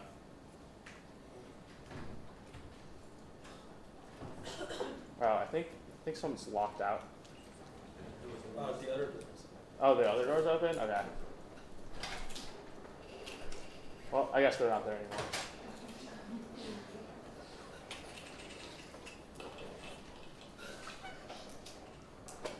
Okay.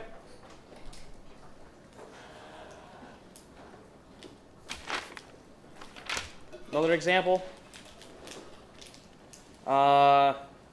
is a vector. Uh-oh. Battery's running low. Let me fix that.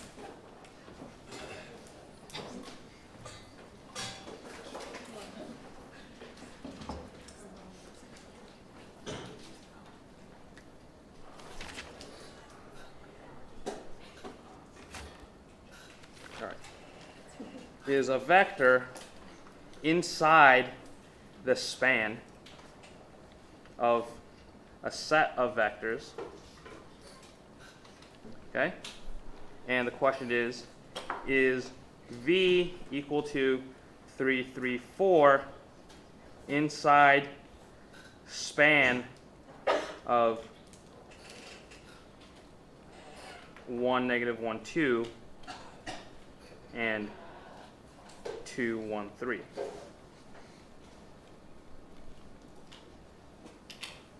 Is V inside the span?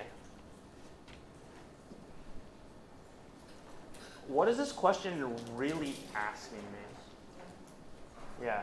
Is it asking if V is a linear combination? Yeah, it's asking if V is a linear combination of the other two. And we already learned how to do linear combinations, right? So, right. So is 3, 3, 4 equal to C1 times 1, negative 1, 2 plus C2 times 2, 1, 3. All right. We went through a bunch of examples. Just going to do this one real quick.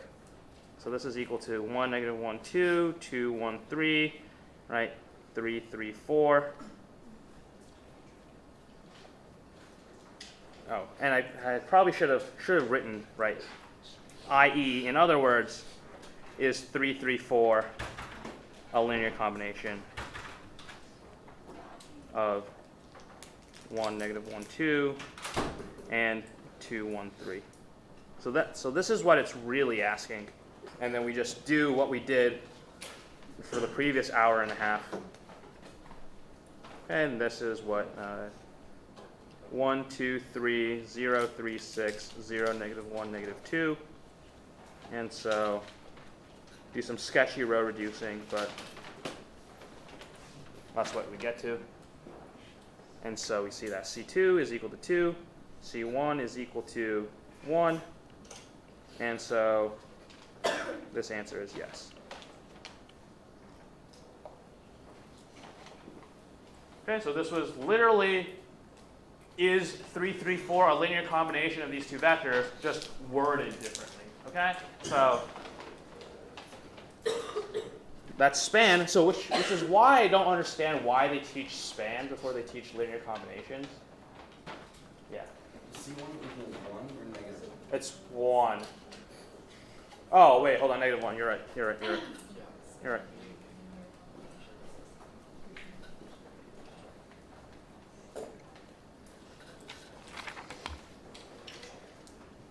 Okay, so now let's get into some non-trivial questions about span. Okay. Okay, let's see. We did that one. We did that one. Okay. Okay. This one is a good one, I think. Given a set of vectors, determine its span.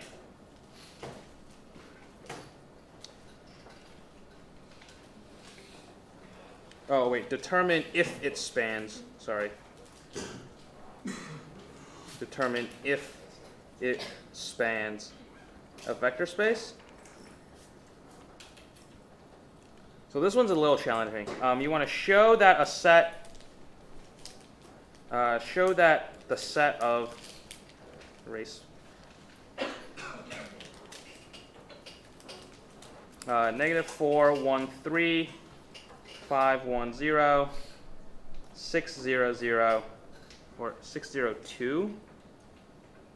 This might be a homework problem. Doesn't span R3, but spans a subspace of R3, which is x plus 13y minus 3z is equal to 0. Okay, so we want to show that this set of vectors does not span R3, but instead spans a subspace of R3, which is x plus 13y minus 3z is equal to 0. So let's talk about the first part. How do we show that a set of vectors would span R3? Yeah. Yeah, so I want all three of them to be linearly independent, right? And so want to show that all three are linearly independent. And the idea is, if I have three linearly independent vectors and R3 is like three-dimensional space, then like if three of them are linearly independent, then I have to be able to hit everything else. Okay? That's actually kind of a basis and dimension argument, but we'll ignore that for now. So we want to show that all three are linearly independent in R3. Okay? And so we're going to do that. How are we going to do that? Determinant. Yeah. So negative 4, 1, 3, 5, 1, 0, 6, 0, 2. Okay. What is this? Let's expand along the bottom row. Why not? This is 3 times 5, 6, 1, 0 plus 0 plus 2 times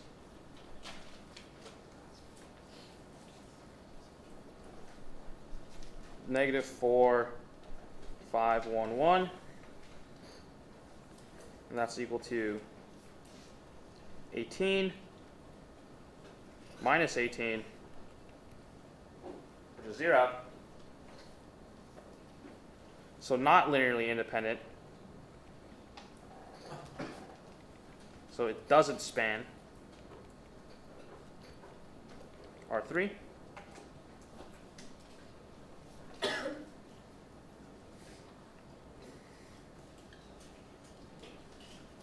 Okay, are we okay with this so far? Any questions?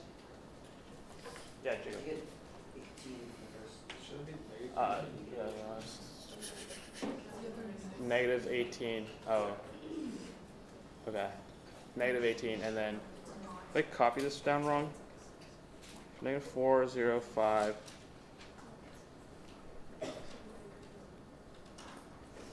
Negative 18. Uh-oh. Let's see. Negative 4, 0, 5. Negative 4 minus 5 is negative 9. Yeah, but then you add it, right? So then you're adding negative 18.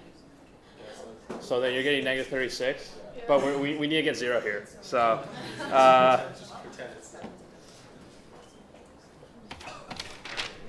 must have copied the problem down wrong.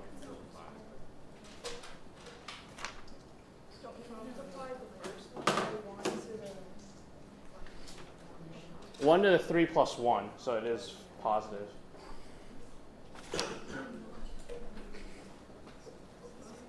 I mean, I guess we can just make it. Guess we can just make it negative 6. That works. But then that defeats the point of the problem. Okay, let me see what's wrong here. Minus 3y, that's fine. Plus 4y.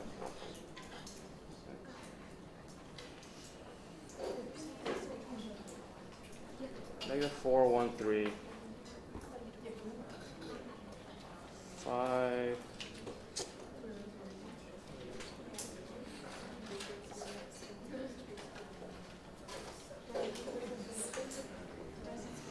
Let me look at this problem real quick. Let's see what's wrong with it.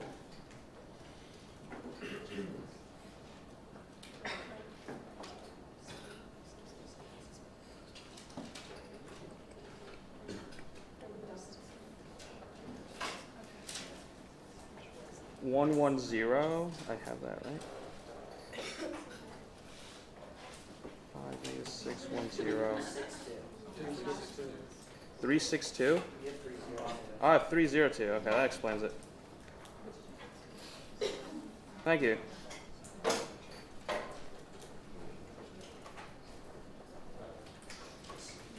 Okay, so it was a product of me not being able to read my handwriting.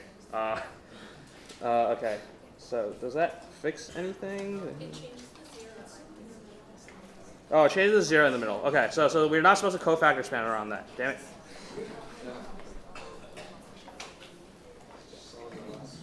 Yeah, just along the last column then.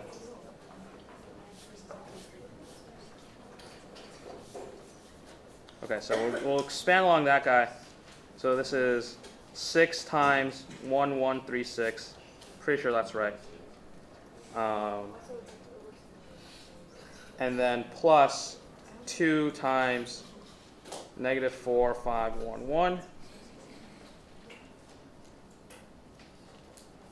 Oh, okay, yeah, so this is 6 times 3 plus 2 times negative 9 equals 0. Okay.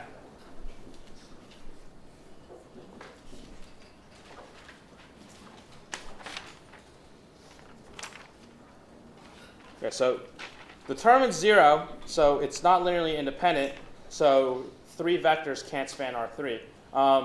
So we're kind of taking this for granted, but you can't have 2 vectors span a 3-dimensional space, right? We're kind of taking that one. We're just kind of hand-waving that one because we haven't gone to it yet. But so I need all 3 vectors to be able to span R3, which means that they have to be linearly independent from one another. And because they're not linearly independent, we can't span 3-dimensional space. Yeah. You don't want to show all 3 are. Did you mean are not? Yeah, we want to show that these span another subspace, though. Right. Wait, what? So they all are. Want to show? Oh, yeah, sure.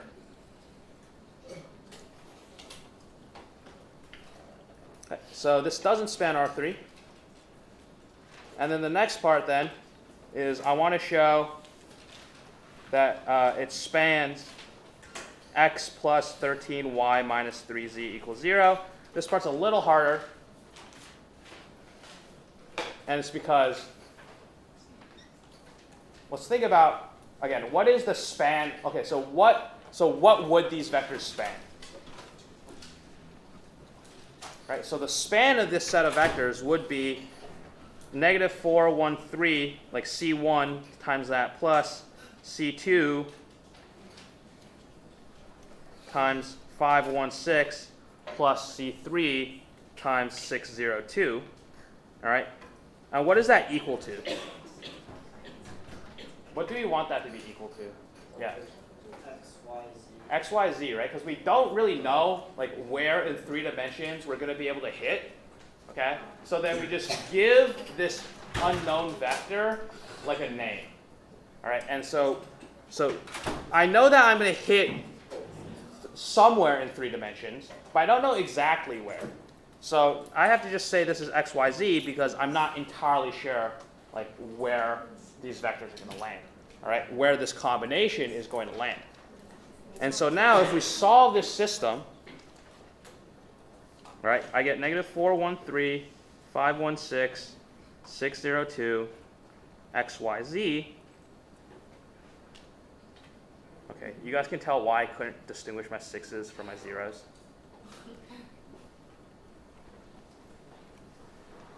Okay, so now we want to solve this system. And we can only do it by row reduction, so I'm going to switch the 2 rows, the first and the second row.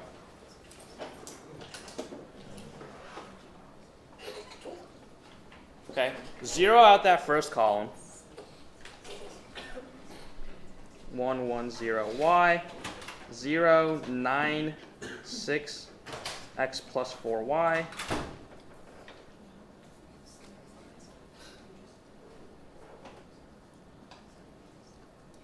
Zero,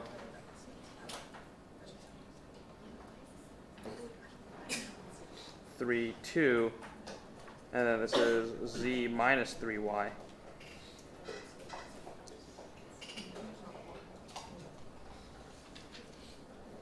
Okay, and then reduce. Let's see, I'm going to switch the last 2 rows. 0, 3, 2. 0 minus 3y, 0, 9, 6, x plus 4y. And then I can finally kill off that last row. 1, 1, 0, y, 0, 3, 2, z minus 3y. And then this becomes 0, 0, 0, x plus 4y minus 3 times z minus 3y. Because that's what I did to, I did the last row minus 3 times the second row to 0 out the last row. Okay, so when will this system have a solution? Yeah, when that last mess on the bottom is 0. Right? If that mess on the bottom is not 0, then it's going to be inconsistent. Okay? So I need this guy to be 0. So now I get x plus 4y minus 3z plus 9y is equal to 0. Okay, just distributed the 3, and this gets me x plus 13y minus 3z is equal to 0. That's what I need to be 0, and this is what tells me what this vector, what these vectors span.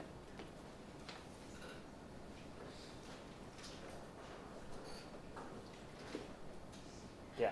When you set up the matrix, why did you use x, y, z instead of like 113 and the other constant? Right, because, all right, so here are my 3 vectors that I want to show like what their span is, right? Span, the definition is just all linear combinations. Okay? So we throw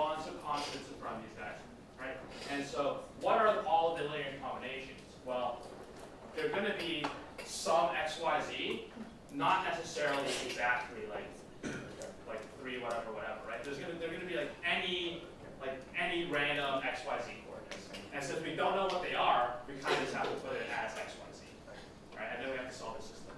Yeah. Can you go back to the top and like explain the logical structure of what you did to prove that? Yeah. So the first step, right? The first part of the problem is to show that this set doesn't span R3. Okay. And by some hand wavy stuff, I just said that hey, if you have 3 vectors and we know R3 is 3-dimensional, okay, then I need all 3 vectors to be linearly independent for it to span R3. Okay. And so part A then is we took the determinant and we showed that the determinant was 0, which then implies it's linearly dependent, and so it can't span R3. So we're good there. Right? Then the second part is that I wanted to show that, well, if it doesn't span R3, it has to span something. Right? If it's not going to span all of 3-dimensional space, it's going to have to span like some lower dimensional space. Right? And we argue that, oh, it's going to span this plane. Okay? And then the question that I just previously answered explains why I set up my system like this, and then that's how I get that my plane is what I span. So how does that last equation show that it spans that? Because I need to span something, right? I need to be able to get a linear combination for something, right? If this is not 0, I can't get a linear combination because I get 0 equals that, right? So this has to be 0. And that shows what values of x, y, z. Right, exactly. If we had set it up where we made x, y, and z the coefficients like that were given for that plane, is there a way to solve it to see if those are equal somehow? This is pretty much the way it's done. Okay. Yeah. When it shows it just spans like a lower dimensional space. Kind of the only way. Yeah. Data there. Yeah. But can you explain again how showing that you get 0 is equal to that plane shows that that's the plane it spans? Right, because you have to think, okay, so What do the columns correspond to right now? Right? So here are my unknowns. They're C1, C2, and C3. Right? So this corresponds to C1, this corresponds to C2, this corresponds to C3. Right? I have a set of vectors. Right? I'm given a set of vectors. It has to span something. Something. It must span something. Like, I'm not just going to have vectors in space that can't hit anything. That doesn't make any sense. Because the only thing that happens is the 0 vector. Right? If you have the 0 vector, you're not going to be able to hit anything. So I need C1, C2, C3 to be able to take on values. And the only way they can take on values is if that last guy is 0. Because otherwise, I would have an inconsistent system. Ben? This might be kind of like repetitive, but I don't, like, how come it just equals x, y, z? Like, when you look back at the equation that it has to span, like, theoretically, I feel like based off that, you could have any value of coefficients, so how does that show? Right. You're thinking of like 113 and -3 as a coefficient, right? Like in front of the plane, and so you're thinking, why can't I put 113 and -3 into x, y, z? Right? Is that more or less like, why am I putting x, y, z instead of? Well, it's not really instead of that. It's just like, I feel like when you just have it set to x, y, and z, it's like theoretically saying any plane that has x, y, and z values. Right. And so why is it specific to that plane then if you just put in x, y, and z?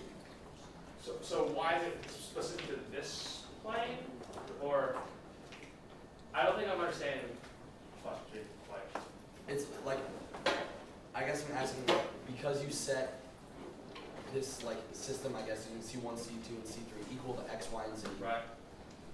I just don't, like, why is there no relation of that? Like, why is it not x plus, and then 13y and then -3z? Okay. Because I feel like it's just. It's because x, y, any is, plane. yeah. It's because x, y, is because the first component needs to hit some component, like in 3 space, right? It's like the x coordinates need to, like, you add the x coordinates up, right? And it needs to equal something, all right? But we don't want to put, like, we don't want to put a functional form on what the x values will be, because we're not certain, like, where we're going to end up in the x coordinate. Right? So then we just call it x.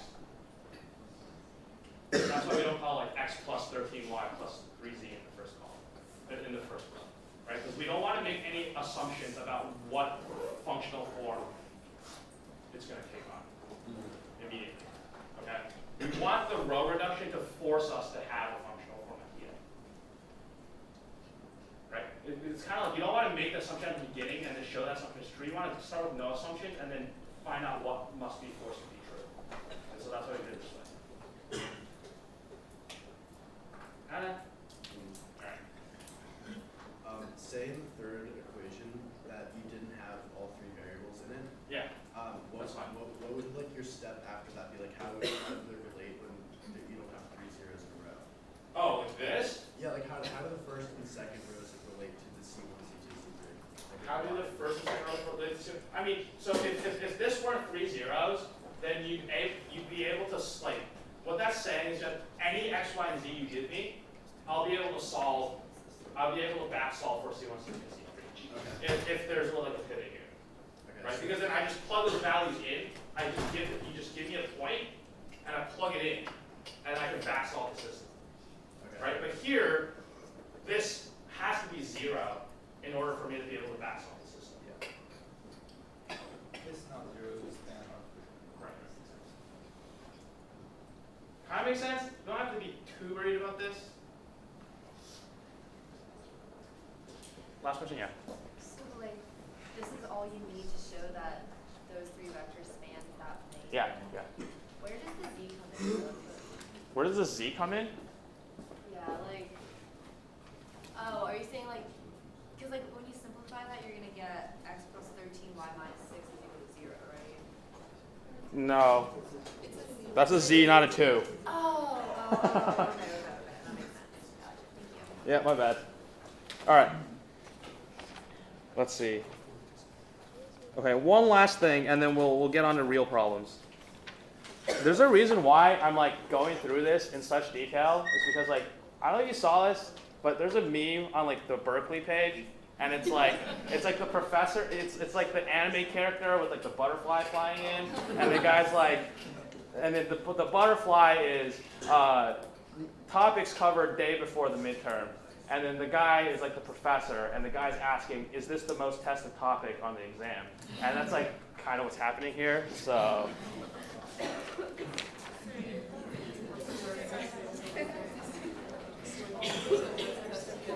Anyways. Didn't think I would be explaining a meme in this in this review session, but all right. So. So now we want to find. Actually, let's just skip this one. I don't think you need to do. Okay, so this one's really quick. Find a spanning set for a given vector space.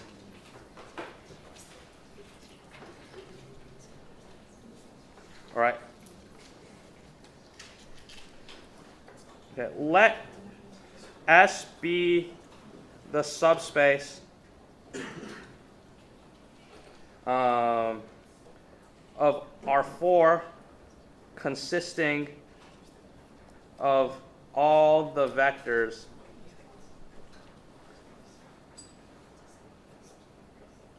of the form.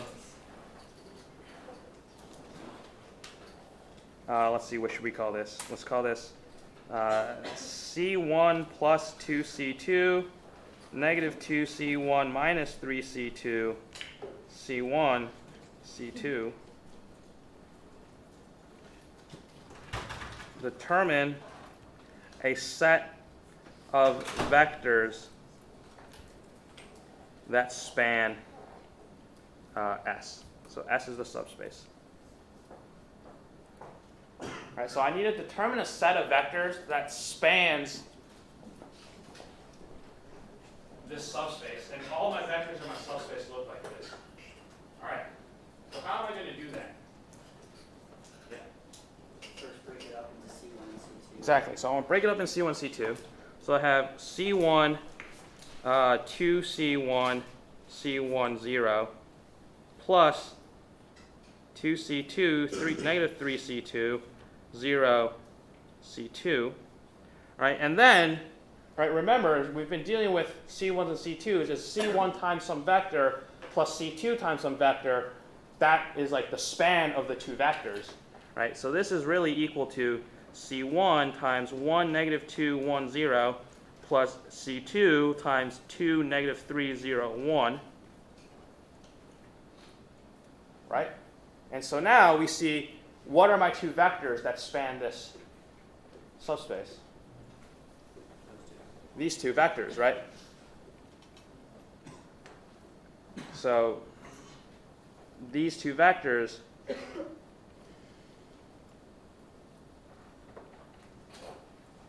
span S. Okay? Does this look kind of familiar? Yeah? It ties us back into literally the first thing we did was when we try to find the null space, right? And we ended up with this right here, and I kind of claimed that the span was going to be that. You guys see why the span of that null space was these two vectors now? Does it kind of make sense? Kind of try to tie everything back in here. All right. So the null space, right, is a vector space. It's just a subspace of some bigger vector space, but it's a subspace. And instead of calling these guys C1 and C2, I call them S and T instead. And therefore, these two vectors are the span of the null space. All right? So kind of ties us all back in then. And that's everything I have to talk about span. So any questions on span or linear independence right now? And then I got actual like midterm problems we can go through. Yeah. To prove that, like the vectors are in the span. Yeah. Like that's when it gave you like a specific span like that, like x plus 2y plus whatever. We did, I think like a constant for us, so like the c and then the vector plus c whatever, and then set it up equal to the point for the whatever span. Right. We basically almost solved it, like proving it's a subspace. Does that make sense or no? Like, are these equivalent? So what was what were we trying to show again? To show that it spanned a subspace. So like the third example I did up there earlier, like with the plane. Like instead of we used like we used a matrix and then we did like with the coefficients x, y, z. Right. And so instead, I think we set it equal to that. Okay. And then we basically proved that it works as like a subspace. Does that make any sense? You set it equal to that, and you proved that it was a subspace. Okay, maybe show me after. Okay. Yeah, I'll probably have to see it to be able to decipher that. I've seen a couple problems in the review where it gives you like some space and it asks you whether or not it spans like a two-dimensional or some dimension that's less than the normal what was given to you. What's the? I mean so if you see dimension, that's too far ahead. So that's the first hint. The second hint is that we kind of had a problem kind of like that in the one above, where I was like, show that this doesn't span R3. Right? I think that's this one right here. I said it doesn't span R3, and you give it 3 vectors. So if you just take the determinant, then it won't span R3. But yeah, I don't think you don't have to worry about dimension on this exam. Okay, let's go on to real problems. So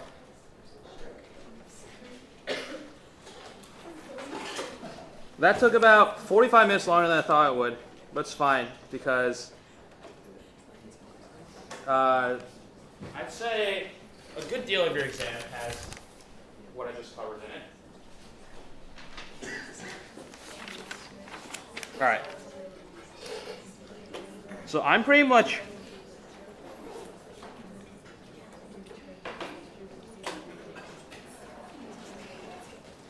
you guys have pretty much used up all of the practice problems I have. I put them in the practice problems, which are like if you look at them, they're all from like previous midterms, and so I only have a few left that are from previous midterms I can use. So this one's from last year, and here's the problem.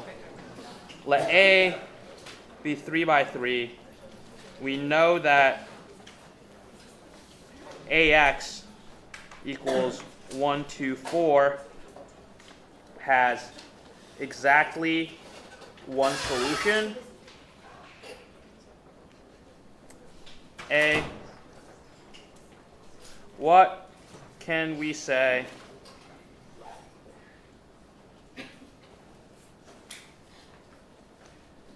about the number of solutions to AX is equal to 139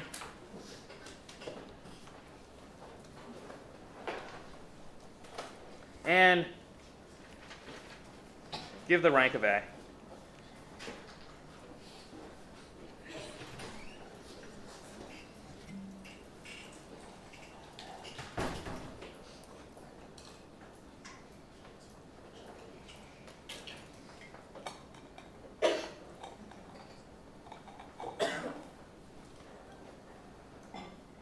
Okay.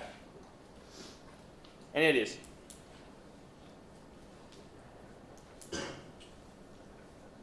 Okay, I know AX equals 1, 2, 4 has exactly one solution. Okay, so what does that tell me about the number of solutions that AX is equal to 139?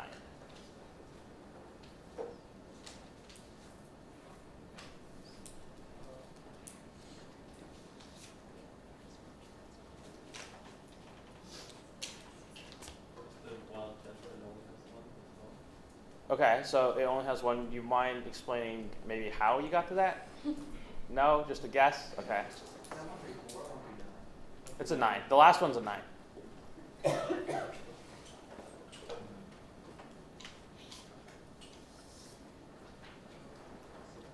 so A is 3 by 3. I know it has one solution. What does that tell me about A? Yeah.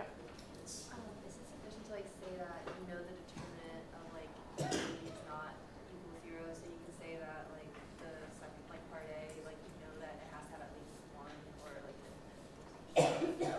Right. So what you said first is correct. When you start trailing off there, I think it was not entirely correct, but the first part was right. So part A. So since, I guess this is the better way to write it. Since AX is equal to 1, 2, 4 has exactly one solution, we know that the determinant of A is not 0. Okay, so whenever you have exactly one solution, the determinant is not 0. That applies for inhomogeneous and homogeneous. Right? One solution, determinant of A is not 0. Okay? So since we know that this is true, we know the determinant of A is not 0, then AX equals 139 must also only have one solution because of the determinant of A not being 0. Yeah. Is it also safe to say that A can be reduced to the identity matrix? Yeah, reduced row echelon form, yes, that would be true. Could you also use the argument that since AX is equal to 1, 2, 4, there's one solution, then rank A has to equal to rank augmented, which has to equal n. Since there's still 3 values, it will be the same. Yeah, and that also gives you part B, right? Yeah. Because then what is rank A? Rank A is 3, right? Since A is 3 by 3, and we know it's invertible, then it has to be full rank.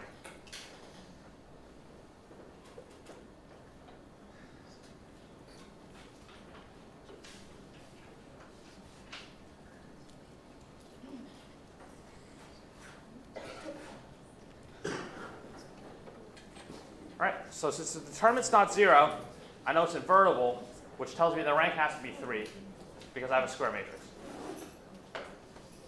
Okay?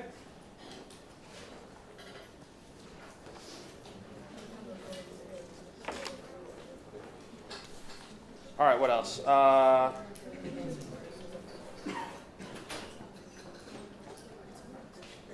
Let's go over some showing vector spaces or showing subspaces.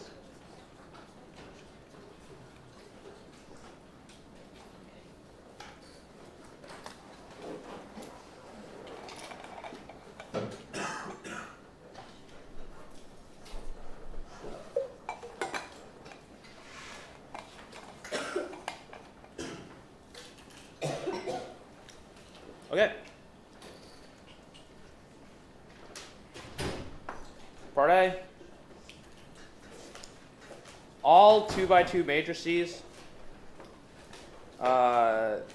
such that A squared is equal to 0.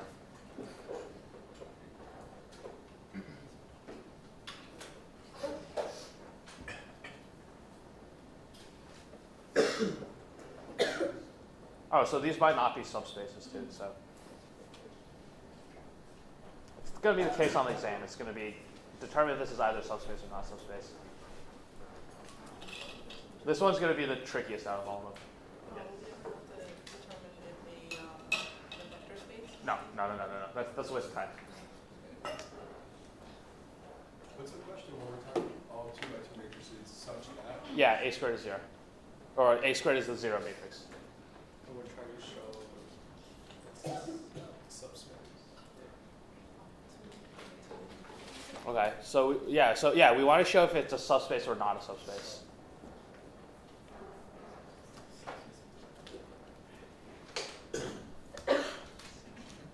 Any ideas on how to start, or do we just want to come up with some counterexamples? Yeah.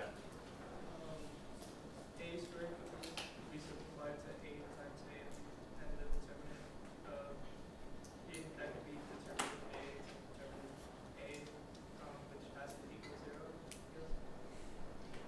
Okay. That's fine, but remember our subspace conditions is that we have to show like closed under addition, multiplication stuff. So it's quite not doing all those yet, because the difficult part would be actually to show closed under addition. Do you have an idea? Using like a set notation to build the elements that have that condition. Right. Okay. So we can we can build a set notation. We can call S. This is like A in M2R. Right. So what this means is that A is just the name of some random matrix.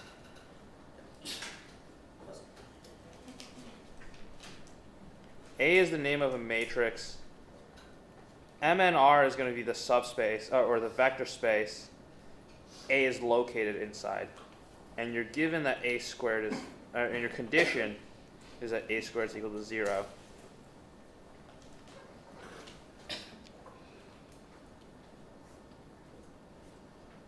Okay, so we can do closed. We can try to show closed under addition.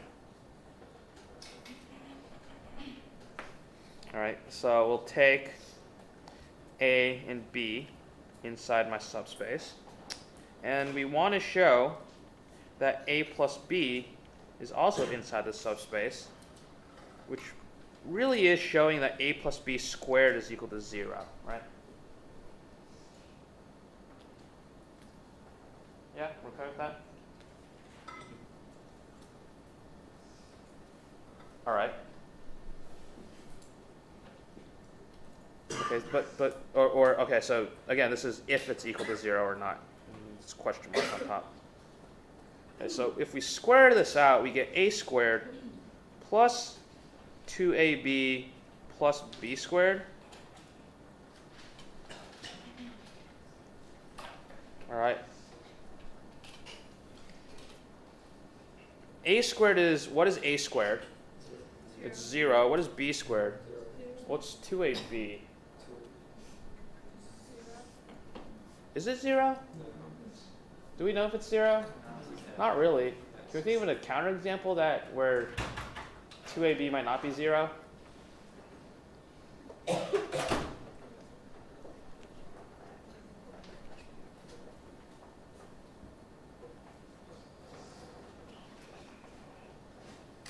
Yeah, that's why this one's kind of hard. There's actually a counterexample. I'm glad we went through this because this, like right here, this is like this 2ab. Like we can't really verify if that's 0 or not, right? Because we know a squared is 0, we know b squared is 0, but 2ab is kind of like a toss-up. So the counterexample is actually a is equal to 0, 1, 0, 0, and b is equal to 0, 0, 1, 0.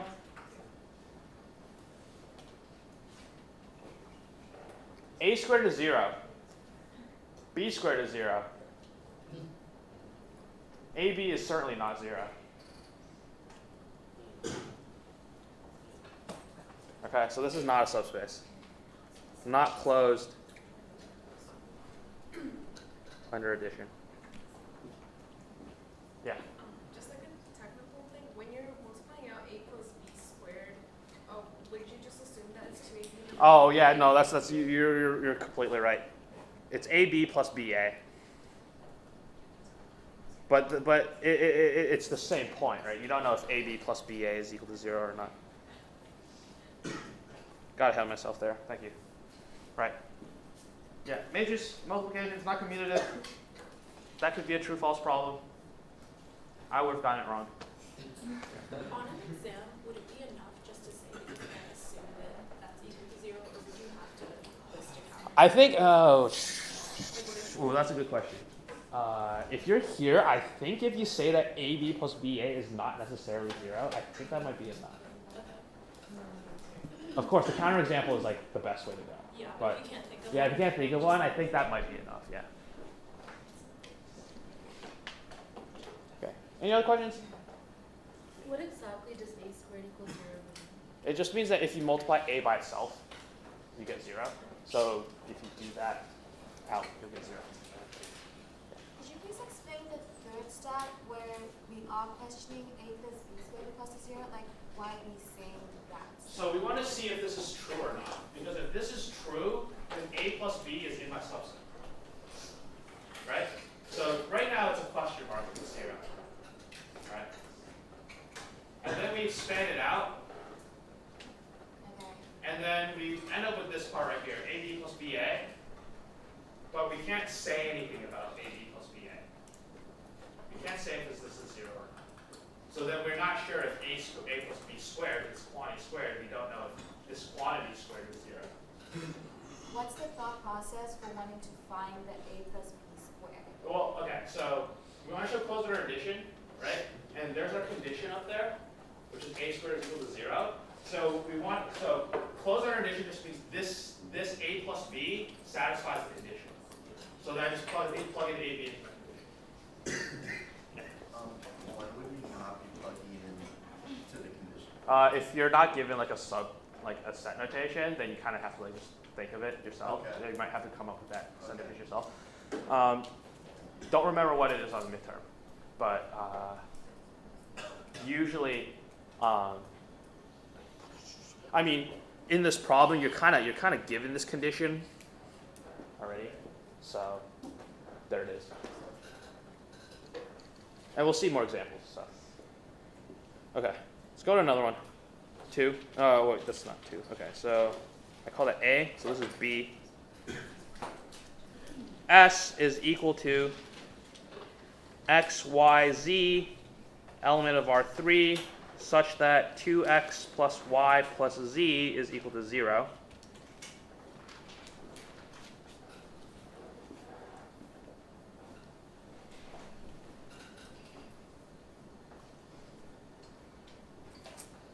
All right, any ideas?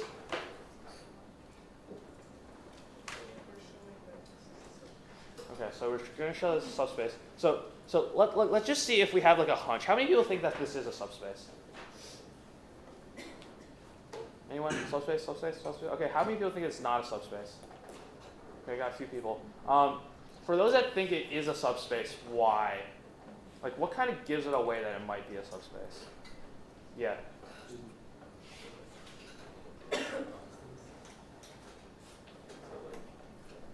Sorry, what? There's no constants. No constants? Like integral. Oh, sorry, not integral. Like numbers. Integer. Thank you. Integers? Where? Like in the plane. In the plane, okay. Yeah, so there's no constant, like there's no, it's 0 on that right-hand side, right? Yeah. Okay. Any other? Yeah. Well, it's equal to 0.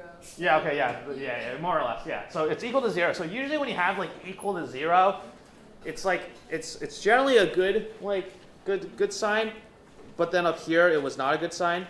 So let's try to show this thing.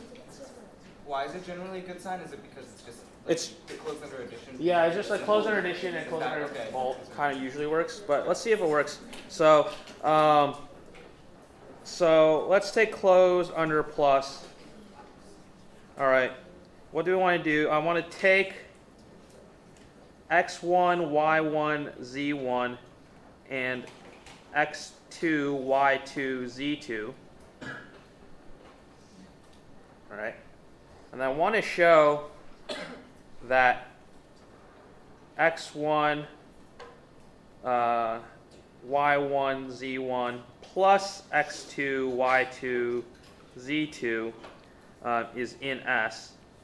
And so how do I do that? Well, I need to take 2 times, and then this becomes, right, so x1, y1, z1, x2, y2, z2. This is really x1 plus x2, comma, y1 plus y2 plus, comma, z1,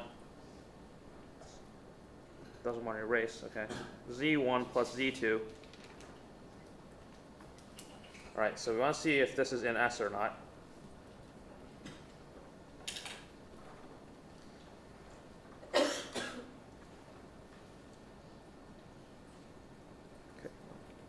Not sure why.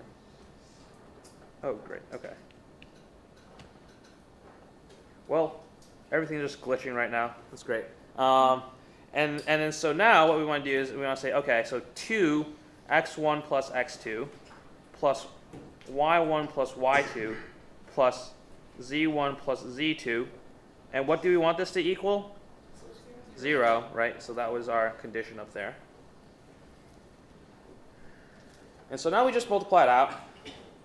2x1 plus 2x2 plus y1 plus y2 plus z1 plus z2. All right. What do you want to do here? Group like terms. So group the x1s, or group the one subscripts.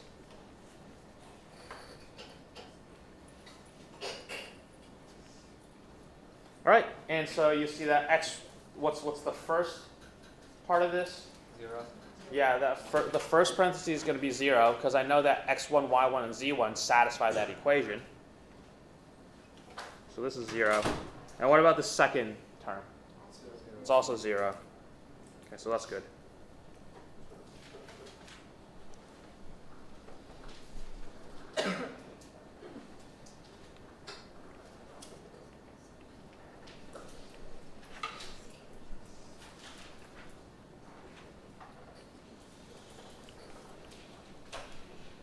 So closed under mult. All right, so now take K and R. So again, we're going to usually take real vector spaces, x1, y1, z1 in R or in S. Can we take K of something else besides real, or? If it doesn't specify, you should take it in R. Okay. Because if it specifies complex vector space, then you take it in C. Okay. But I think more likely than not, it will be reals. We don't really mess with complex vector spaces that much. All right, so we want to show this is closed under scalar mult. All right, so now we want to show that K, x1, y1, z1 is in S, or, so this is really kx1, comma, ky1, comma, kz1 is in S. And so our condition was 2x plus y plus z is 0. So this becomes 2kx1 plus ky1 plus kz1 is equal to 0.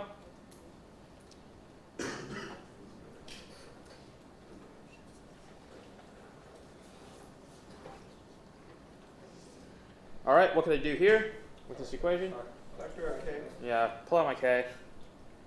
2x1 plus y1 plus z1 is equal to 0. And what's inside my parentheses? 0.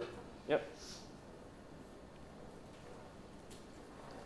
This is 0. And so now I have k times 0, which is equal to 0. Yeah. Do you always have to show like horizontal addition and multiplication separately, or can you just? You can combine them into one step. I didn't really go over that, but there's like, if you show like kx1 plus k, if you show like k times a vector plus k times the other vector is closed, then that shows both at the same time. So you can do both at the same time. I'm just used to doing this. It's a little more formulaic. All right. Step 3, 0 element. And I mean 2, 0 plus 0 plus 0 is equal to 0 when x, y, z is equal to 0, 0, 0. So we're done there.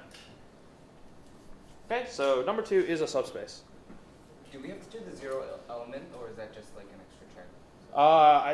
You have to do it. Because in the book, when I read it, it said you didn't, but I might. Yeah, a lot of subspace checks fail, like just by the 0 element not existing. Okay. So it's like a good check to have. Okay.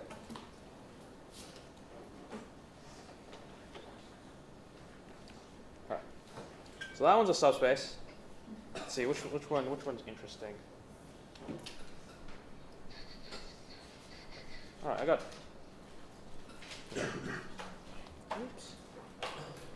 Okay, let's go back to another problem. We can come back to subspaces. So, fall 2017. This is on the practice final.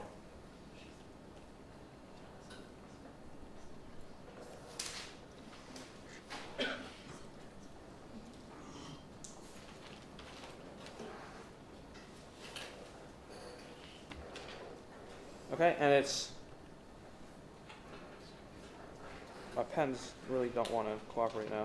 For what values of a, or of little a, is a equal to 1007, 0a12, 0111, negative 1a12, invertible.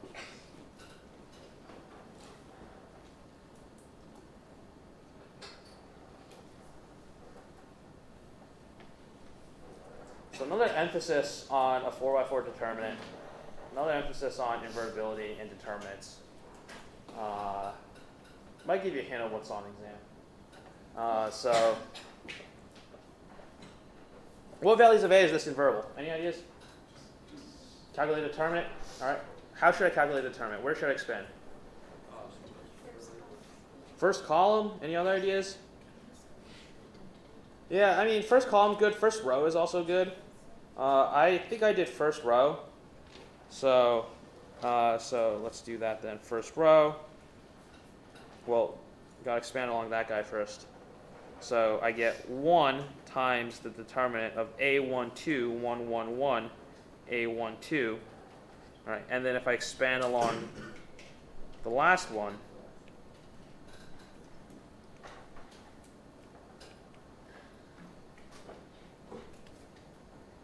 oh my God, I get plus 7 times negative 1 to the 1 plus 4. Right, since 7 is in the first row, fourth column. And then that determinant becomes 0a1, 0, 1, 1, negative 1a1. Okay. What's the determinant of this first guy here? 0. Why is it 0? Yeah, the two rows are multiple. The first row and the second row, first row and the third row are the exact same. So this is 1 times 0.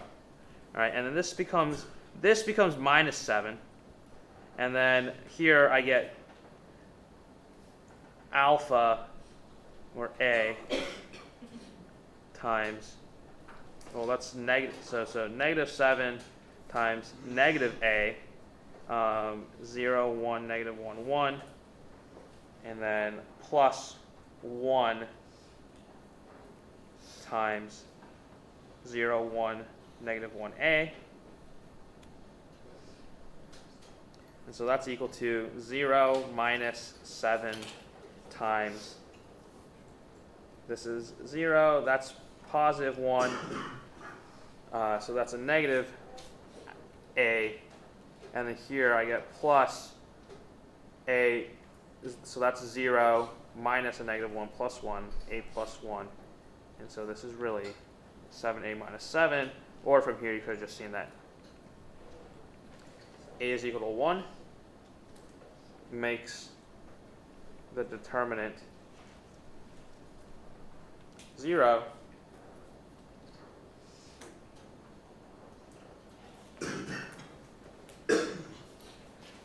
So therefore, a not equal to 1 means the matrix is invertible.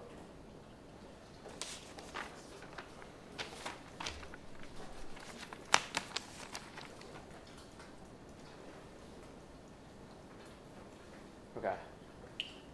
So let's do some true false. Any questions on this one? Very standard. If you combine matrix A with the identity and row reduce instead of doing the determinant. Here? Like what do you mean? Like So you have the values of little a and big A invertible. Can you just add on the identity to A and row reduce to find the inverse? yeah, that's much harder. That's much more difficult. And the reason is because when you row reduce, you have to so you have these A's here that make it hard to subtract multiples of one row out from another. So this is the easier way to do it. All right. True, false. This is on your test.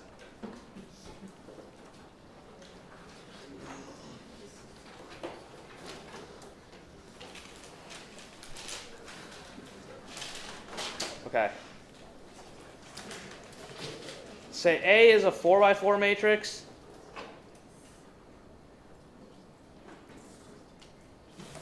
With det A is equal to negative 3. Then det 2A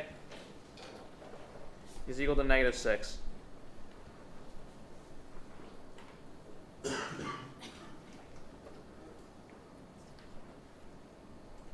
or false?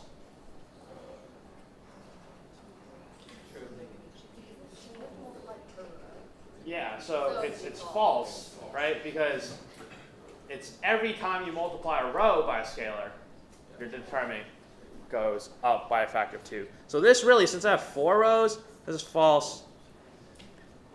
Det 2A is actually equal to 2 to the 4 times negative 3. Since you're multiplying each row by 2, and so that's equal to negative 48, I think. Wait, 16? Yeah.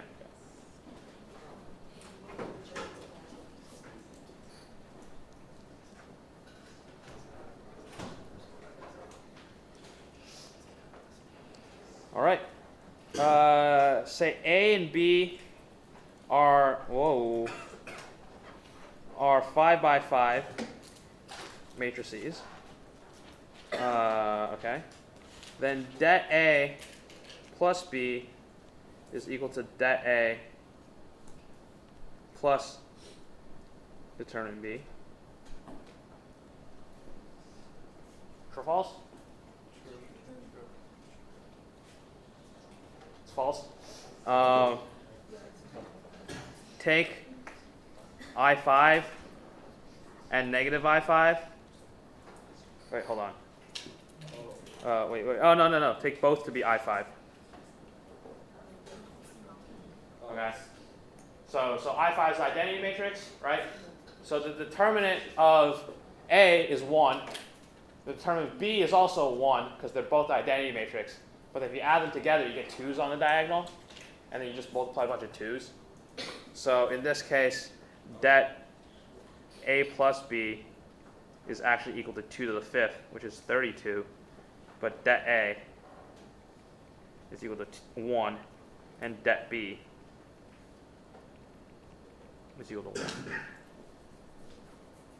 Yeah? Are we going to have to justify our true falses? No. That's good news. Bad news is you have a lot of them. So let's see. Okay, if A, B are 4x4 skew symmetric, then A plus B is skew symmetric. Oh my goodness.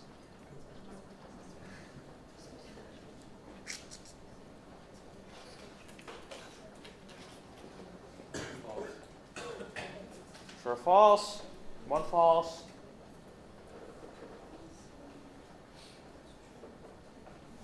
And it is false. Can you remind us what skew symmetric is? Skew symmetric? Yeah, skew symmetric is A is equal to negative A transpose.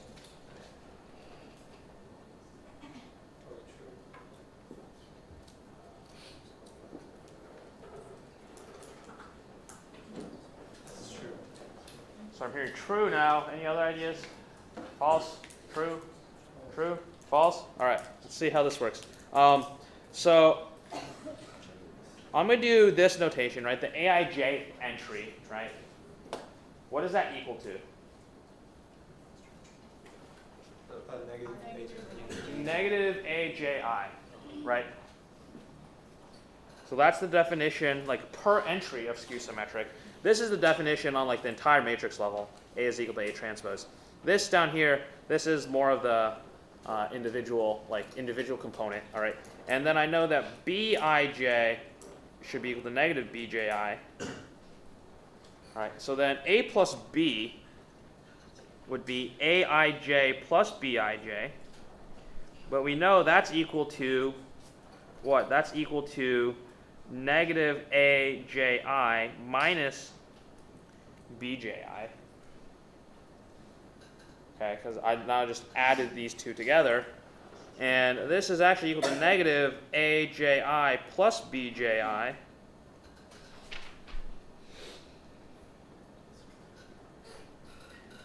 Okay, and so negative Aji plus Bji is actually the exact like transpose of this guy. And so this is true. All right, if you think about it, it kind of makes sense, right? Because what do skew symmetric matrices look like? There's zeros on the diagonal, and then like everything's like kind of flipped from each other. Kind of hard to visualize, but this is true. Okay. It's also true for symmetric matrices as well. Similar argument. Yeah. It's false when it's multiplied, right? Like when A comes to be that was like.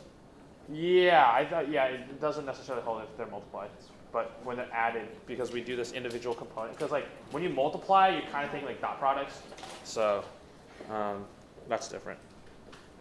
Okay, what else? All right, this one is fairly simple. Let A, B, C be n by n matrices. If AB is equal to AC and A is invertible, then B is equal to C.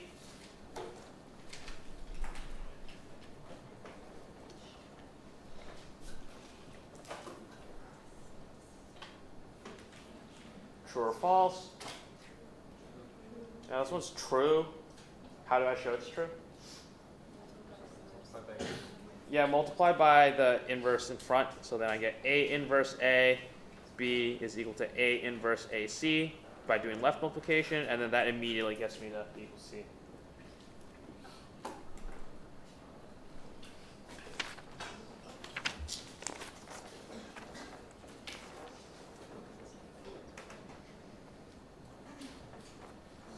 Okay.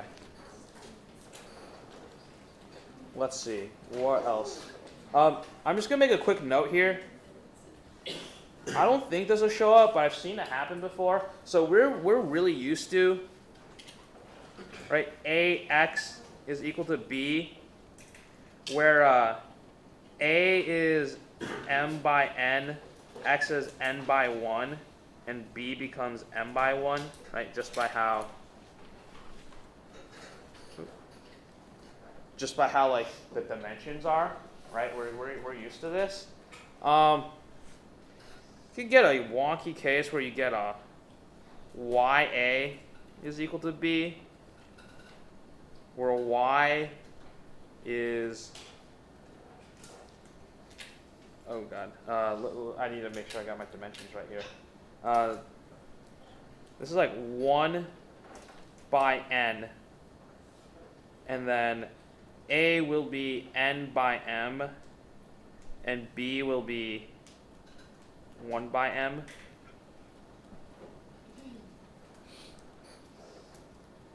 Does anyone know how we turn this into something that we're actually familiar with?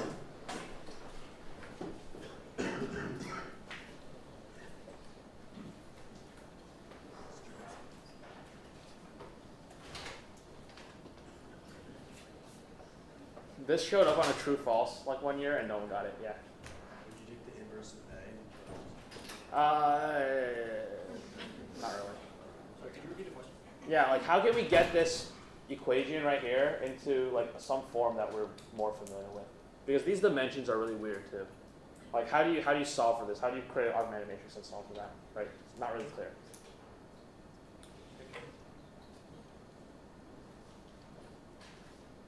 You have it? Yeah, you transpose the entire thing. Okay, so if we take everything and we transpose it, they're going to be equal. Right? So now you get, all right, what happens when I transpose inside a product? Right? They flip. So this is actually A transpose Y transpose is equal to B transpose. Okay? But now, what is the dimension of A? A is now M by N. Y transpose is now N by 1. And B transpose is 1 by M. M by 1. Okay? And look at those. If you compare these two dimensions, they're the exact same. So keep that in mind if that shows up. Probably won't, but that's what that looks like. Okay? Let's see. There's like 5 minutes left. Do we want to go through another subspace example, or do we want to just call it quits? A subspace example. Or do we just want to... We want to go one more? All right. We're going to do one more.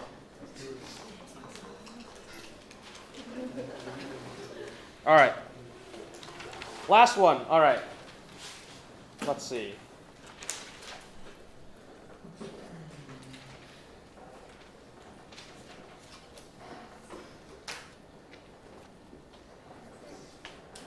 Subspace, this is part C. Let's do even polynomials. That is, P of negative x is equal to P of x. All right, and we want to show if this is a subspace of, I guess, all polynomials.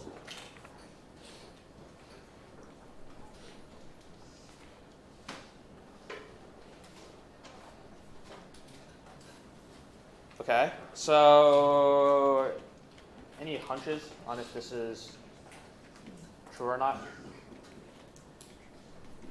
Or if this is a subspace or not?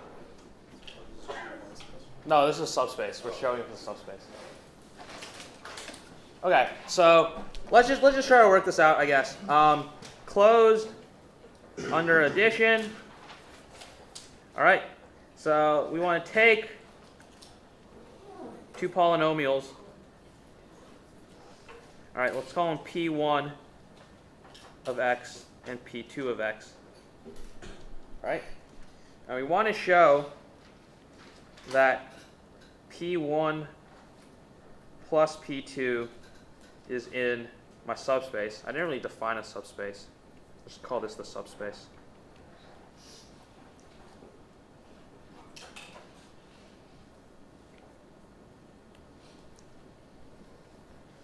All right. So I want to show if P1 plus P2 is in S. So how do we do that? I want to show really that is P1 plus P2 applied to negative x, is this equal to P1 plus P2 applied to regular x? All right, because that's my condition up here, right?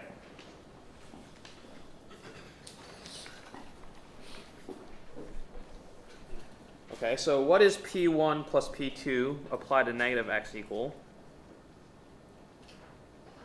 That's equal to, it's equal to P1 of negative x plus P2 of negative x. All right, and so you're actually allowed to do this with polynomials. All right, so you're allowed to just take like negative x and then like you can distribute P1 plus P2.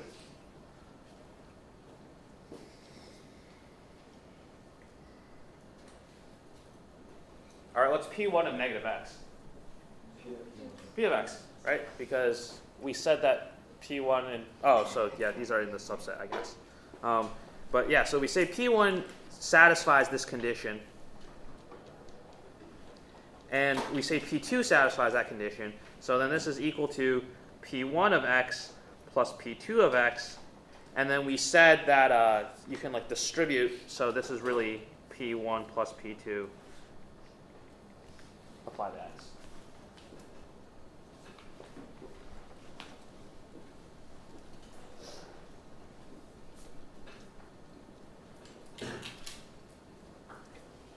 Okay, next part, closed under mult, scalar mult.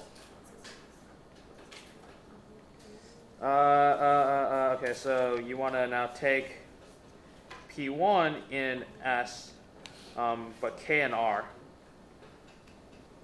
And you want to show that KP1 is in your set.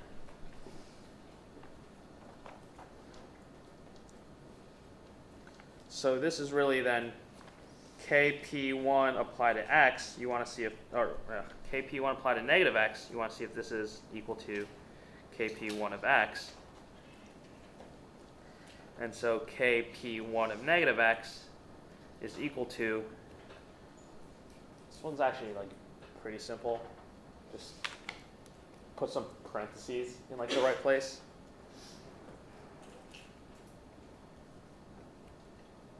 Right.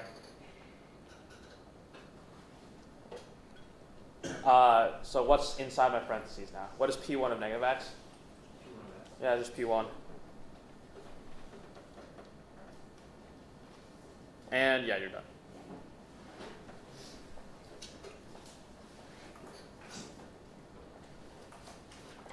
Okay, finally, the zero element. All right, is the zero element an even polynomial? Yes. Yes, it is, right? If we just graph it, the zero polynomial looks like this. So if we're at x, it's the same thing as if we were at negative x. All right, so just draw a graph. It's good enough. And so this is a subspace. So what is this? This is actually a subspace of all polynomials, which is actually an infinite dimensional vector space. But that's fine. We need to not talk about that. So, all right. Hopefully this has given you guys of what the focus on this exam really is, and like a lot of everything. So yeah, so this is recorded. It'll be uploaded. I don't know if you want to sit through all of it, but you can watch it at like 2 times speed and jump around later. I have homework 1 and 2. I said I was going to get homework 3 graded, but I didn't. I'll post the solutions to the problems that we will grade online as soon as possible. Yeah, so again, practice problems, I'm going to work on the solutions here or there, upload them on the website, and I'll see you guys. Yeah, thanks for doing this, by the way. I appreciate it. I didn't understand this, like the YA equals B. Like, why was it wonky? Just It's wonky because, yeah, it's backwards.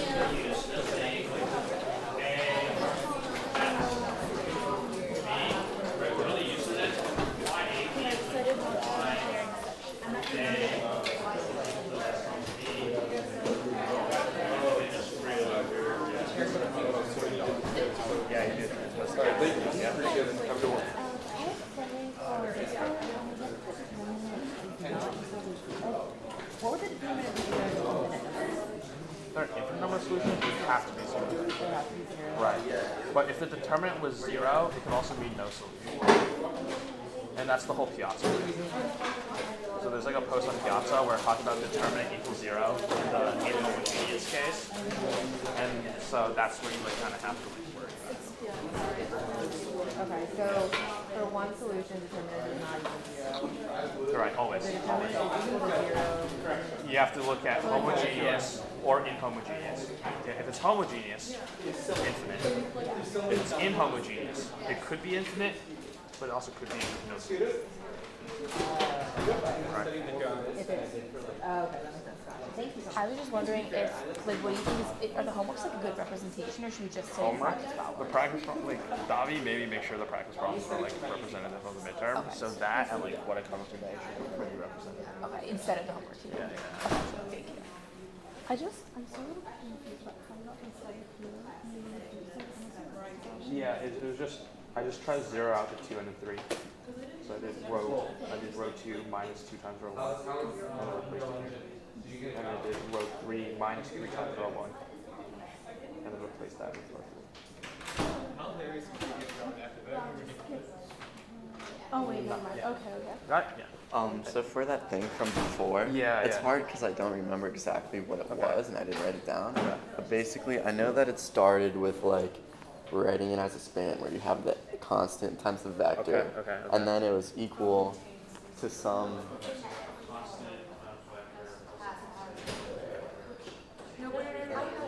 Some vector, something. There's either a vector or that's something. And then basically, I think this was to prove that it was a span instead of doing what we did, which was just like the Because that's what he did here. And what did we say you would do if you can't do the term? You have to set this up in terms of like. Yeah, because he has 0. So if we say this is P1, we would put P1. This is what I wrote. He wrote this. So it's a This guy. Right. Or are you looking at it? Oh, and see, okay. I think that's what. So what he did, and maybe what he did is he showed steps to set that up. So he got a scenario where he had all these constants. So it was like A minus B minus C. Because that's what he wrote here. 0 Like, x is 0. it went from something 0 to an even power. like this to basically, but it seems more No, it's 0 theoretical, times like x the is 0. subspace stuff. Where you kind of just plug it in somewhere and then you're like, this checks. No, I know 0 to 0. But it was No, I'm not saying that. I know I'm saying 0. No, that's not what I'm saying. I'm saying 0 times x. Because x is 0 to 0. That's why all this is all you have to do. I'll just do this every time. That's what he wrote. I just copied it straight. Okay. It was so it's not a huge deal. Oh, is that what? Yeah. Or I just saw him before this and he did it. Oh, he did. Yeah. That's why it has to be y equals 0. Wait, he's. I'm not sure. Maybe it was a homework problem. It might have been. Where it's like the same thing as. So like, Okay. Great. Awesome. Thank you so much. Appreciate it. I have a question. Yeah. Can you do the 0 element, but like thoroughly? Sorry. The 0 element? Yeah. This is literally it right here.